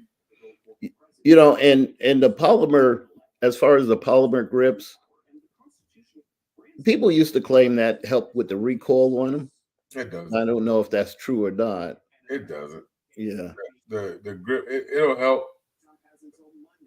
make it more comfortable in your hand sometimes. Mm-hmm. But after I started shooting metal guns, it's that weight. Metal guns handle that recoil way better. Yes, and it keeps it a lot flatter because of the weight of it.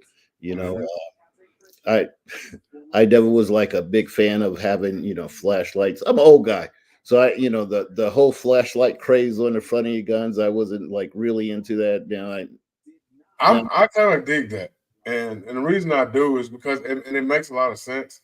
But sometimes I don't. I have some guns with lights, some without. Yeah. And it just like if it's a home defense gun, I like to have a flashlight on it. But I don't necessarily carry with a flashlight all the time. I agree. Now I keep a flashlight on me, when I'm carrying, but I don't have it mounted to the gun. Right. But I do have a couple of guns that I have flashlights on that they stay on it, but those aren't guns that I typically carry. All right, hold on one second. Sure.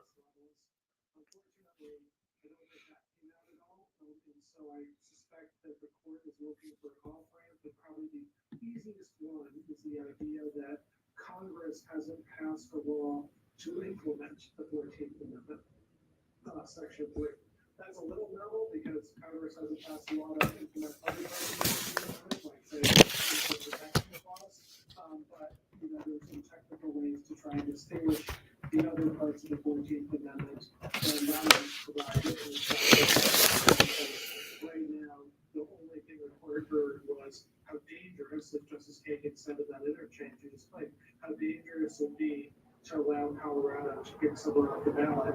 We never got the flip side, which was after the Civil War, our founders coming together and saying how dangerous it would be if an insurrectionist were to serve in our government. One more question for you, Neil, on this. The thing that surprised me the most is that you had Justice Kagan and Justice Ketanji Brown Jackson asking questions that were along the same lines as the questions that were coming from Justices Thomas and Neil Gorsuch. They all seem to be in line. Yeah, so that's one of the best things, Jonathan, about the Supreme Court is that you got justices, regardless of maybe what people perceive as their political persuasions or whatever. They're always asking the tough questions, and sometimes it's true whether they're going to vote for you. Here, I think, and this is very much true with Justice Kagan and Jackson, they're constantly asking me the hard questions on my side, even if they do side with was gonna have a little argument about.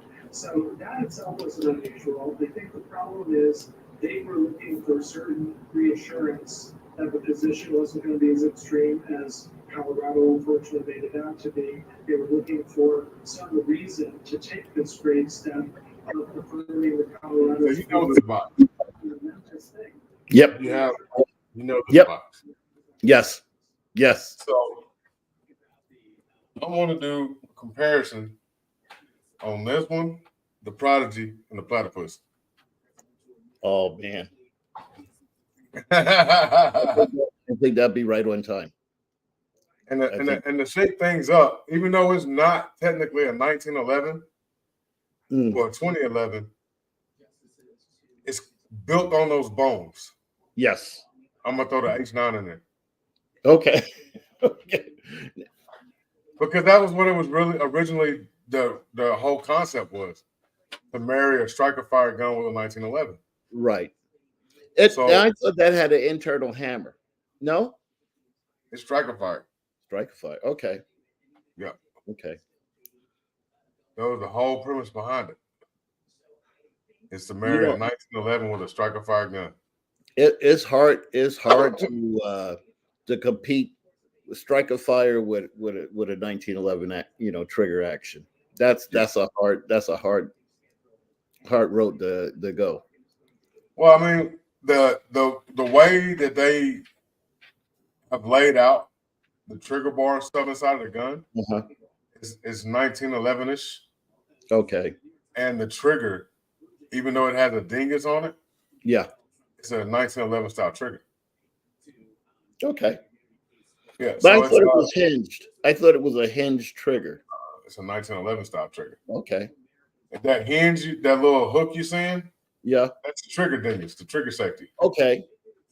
Now the box you held up, their trigger in the trigger bars is all one piece. It's not good, BTT. The trigger, what now? The trigger in the trigger bar on the white box, that's all one piece. It's all one piece, really? Unlike a lot of other 1911s you see. Yeah. Yeah. So I'm fixing to play with it here in a few minutes, so I'll find out. I was supposed to be shooting mine today. I got caught up in a meeting I couldn't get out of. But I like the feel of the grip. I do. I thought maybe with that slick side I wouldn't like it, but it might be a decent carry gun. Carry gun. I would never carry a 5-inch. This is a 4 1/4. You got the 5-inch? Yeah. Okay, I got the 4 1/4. Yeah, I got the 5-inch. Okay. Be nice to compare the two. Yeah. Yeah. I'm 4 1/4 in the works. It's coming. Okay. But I got the 5-inch first. Yeah. Because I wanted a 4. I kind of like the 4 1/4, 4.5 better than the 5s with the 9mm. Right. I don't know, because I look at everything that I want to use I might have to use for real, if things get bad. Well, and like you say, it's a lot easier to carry a 4-inch or a 4.5-inch than it is a 5-inch. Right. All right, Hollow Point, have a good night. What's up, Who Ride? Yeah, I don't know, man. The guns that I use for self-defense, they're already set up and ready to go. Yeah. Everything that you see me showing is stuff I literally got for YouTube. Okay. See, but like I said earlier, I have a lot of stuff that I thought that if we ever needed to, that I could kind of hand out to friends and family. You know? So, right. Get it twisted now. So I lived through we got hit with a tornado real bad in my neighborhood one time.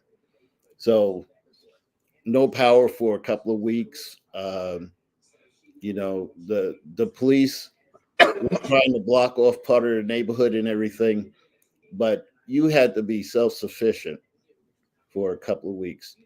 So I had a few neighbors that knew I'm kind of a gun person, and a few of them came to me and asked, "Man, can I borrow a gun?"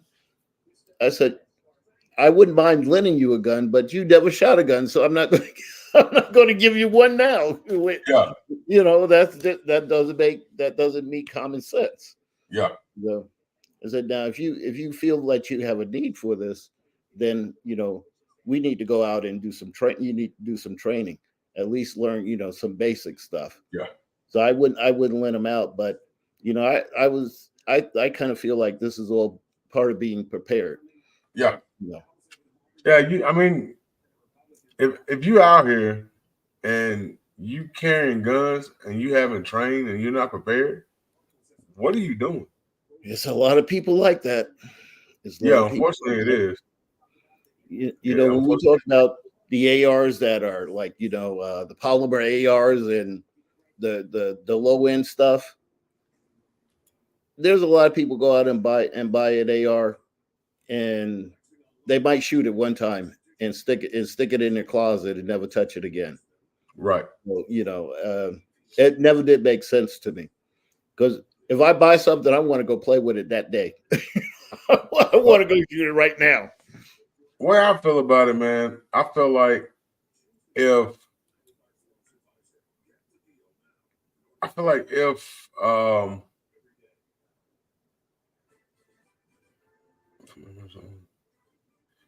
if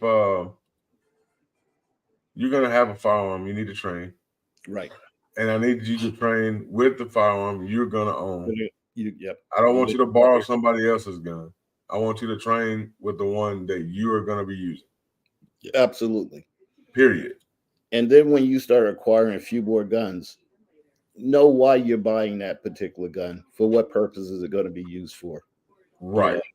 Because we got too many people out here buying guns. I dealt with a bunch of them in the shop.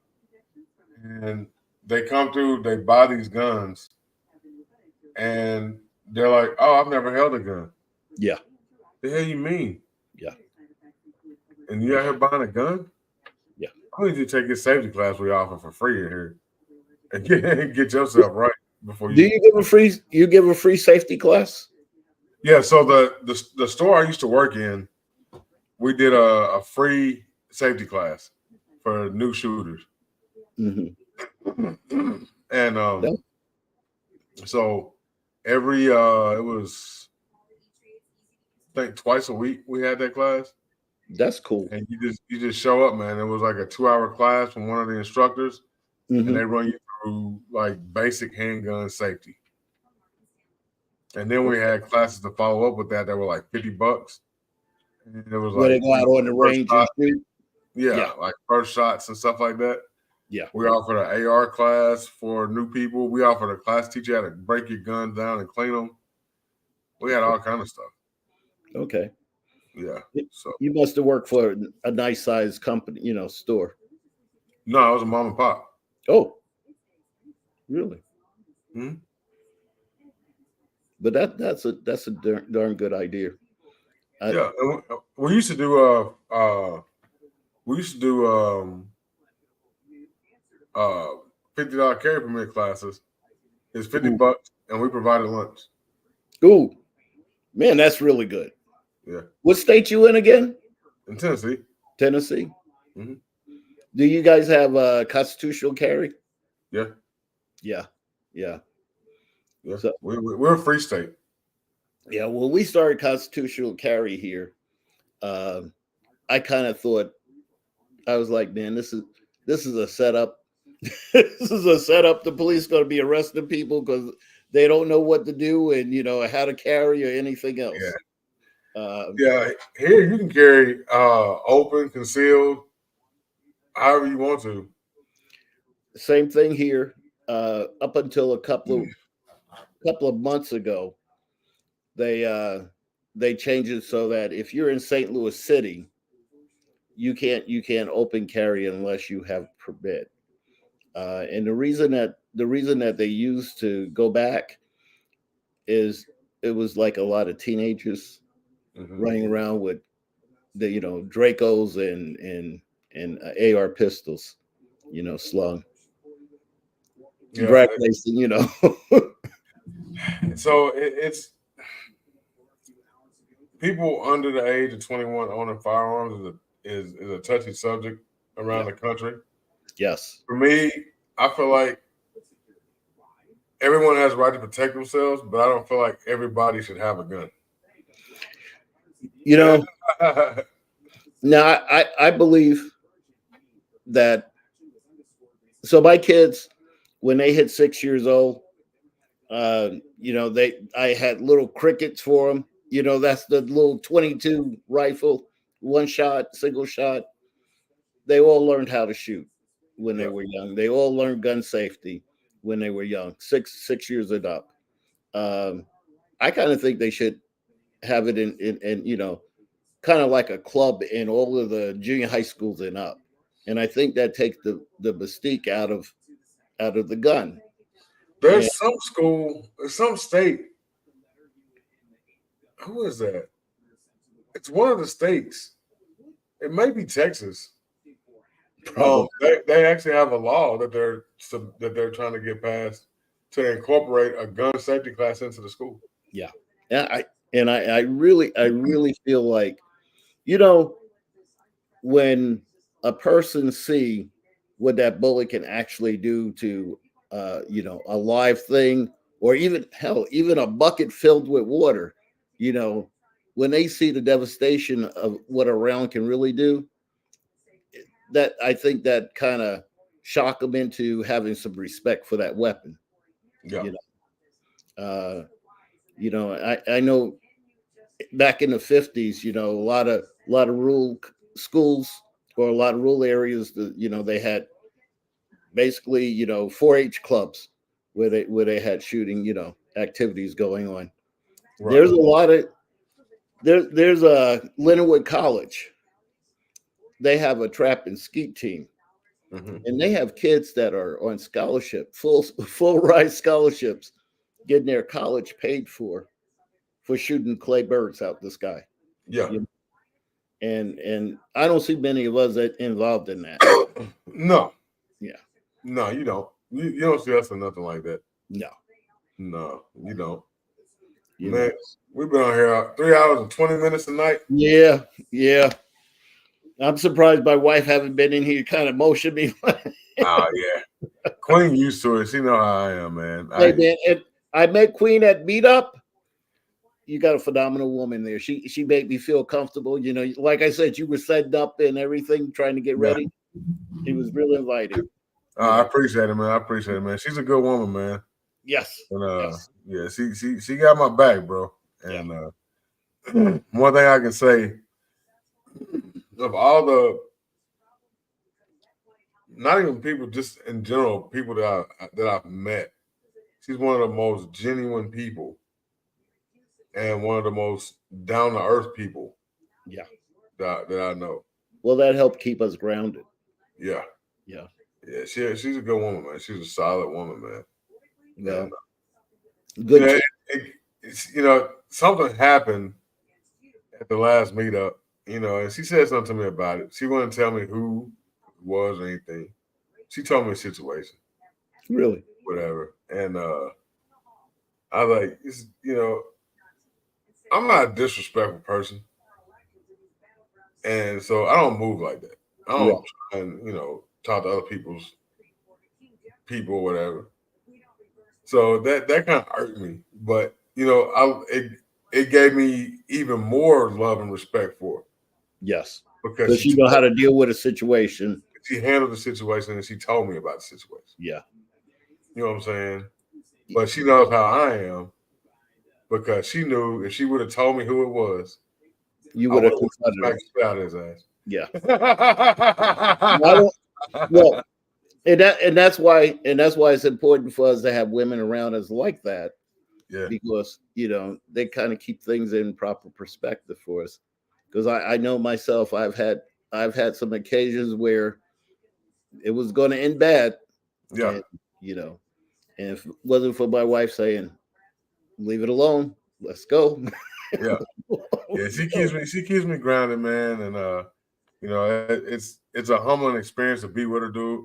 When I go, I told her, I said, when we go on these trips, we go to these events, or even when we go wherever we go, we always find a way to make some kind of adventure out of it. Yeah.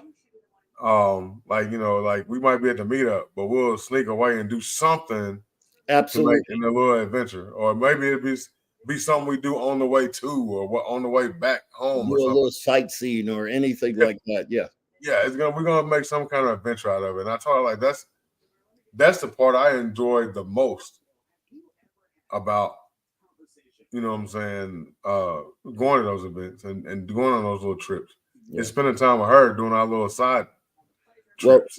this is the first meetup I went to, and I know I probably looked standoffish to people because I like to take everything in.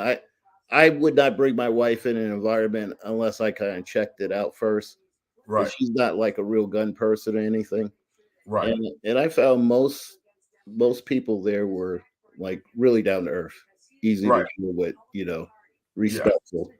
Yeah, same here. You know what I'm saying? For the most part, everybody's pretty respectful. You know what I'm saying? Like I said, Queen don't realize it, but she her own little YouTube celebrity out here because everybody know who she is. And so hell, they go speak to her before they speak to me. She might look easier to approach than you do.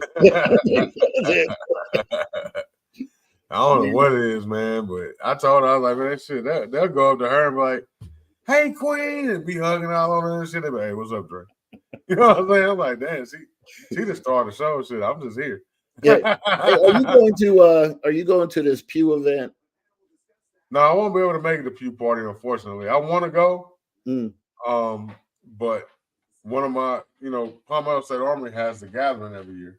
Okay. It's the same weekend, and they're a major sponsor and supporter of the channel. Absolutely. And so I gotta go show my face. Yeah. I've never been to it. I just heard about it a few weeks ago. Is that a multiple day event or It's 2 days. it's 2 days? Okay. Rod said you saw him and said he said Mr. Dixon saw me and said I look familiar. He said I was like, nah. Who was that? Who Rod said that? Right. Okay. Man. Yeah. I met a lot of nice people there. A lot of good people.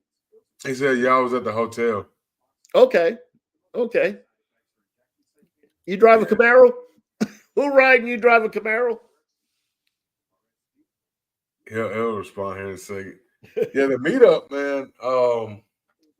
It's a great event because we get to hang out with our supporters and our family and just chill. It's like a family reunion. Well, maybe I shouldn't say this on live, but I tell you, you could see who the real people are on these channels and who kind of have big heads. Yeah. You can run. You know who the real people are. Yeah. And I have to put you in that category. He said he was the tall guy in the hotel lobby. He said they was waiting to get their room. Okay. Yeah, I know who he is. Yeah. He was tall as hell. Yeah, I'll be at the next one for sure. Yeah, I've been in all of them. I'm one of the originators. Man, I never knew. I just never knew. Yeah, the first one was kind of slapped together because like somebody mentioned it, and then we got to talking about it. He said he thought I was RGG. No, he about damn half a human taller than RTG. But I love how we put our guns out and everybody just came around and could try them out and I remember when you came up to me And I was like, man, we just trying to set up right now. Right. No, that's cool because look, everybody, you guys were busy trying to get your stuff together.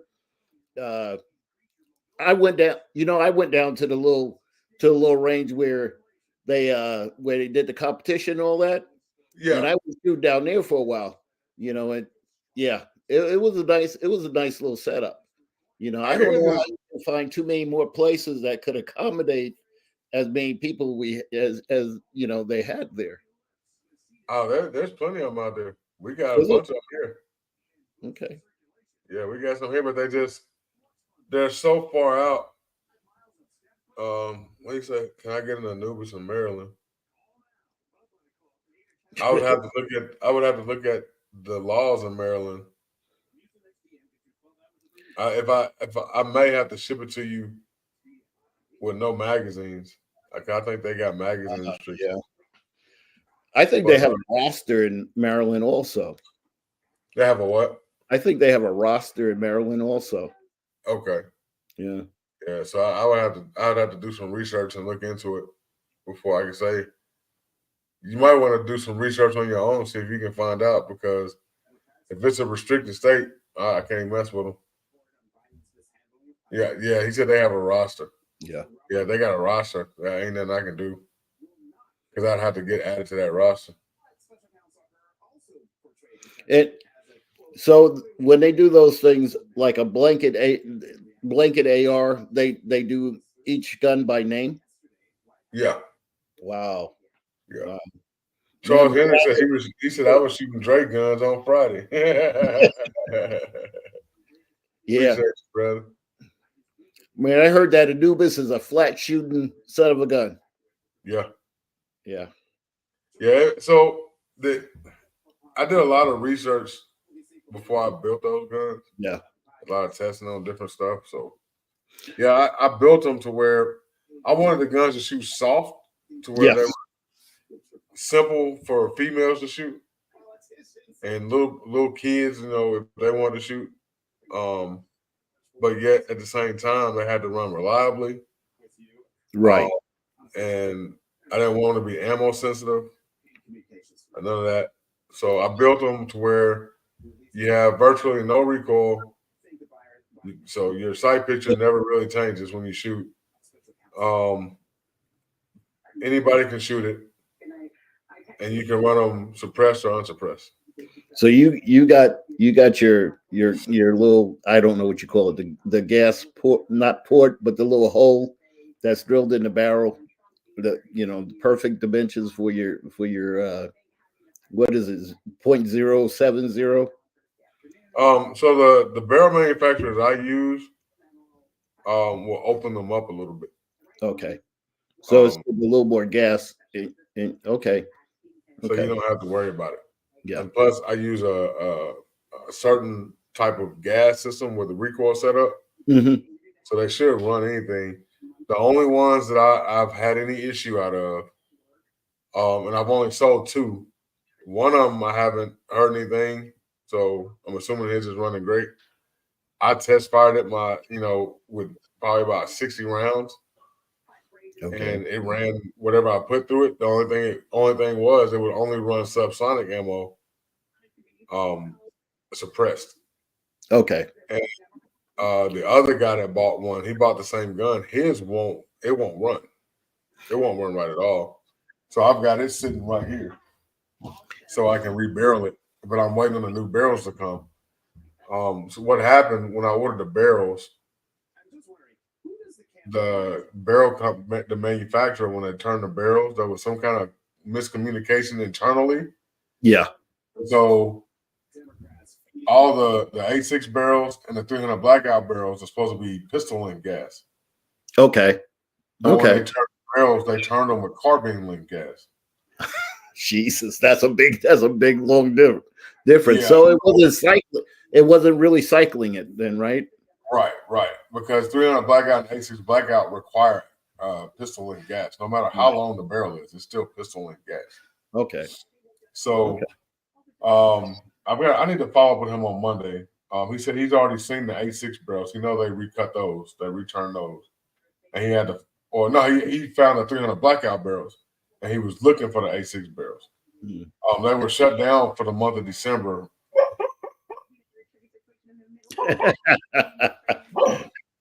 Get him, Cairo. He's like, I need some attention. I need some attention here. Hey, have you ever tried doing 45s or 10 millimeters carbines? I've done 10 mil.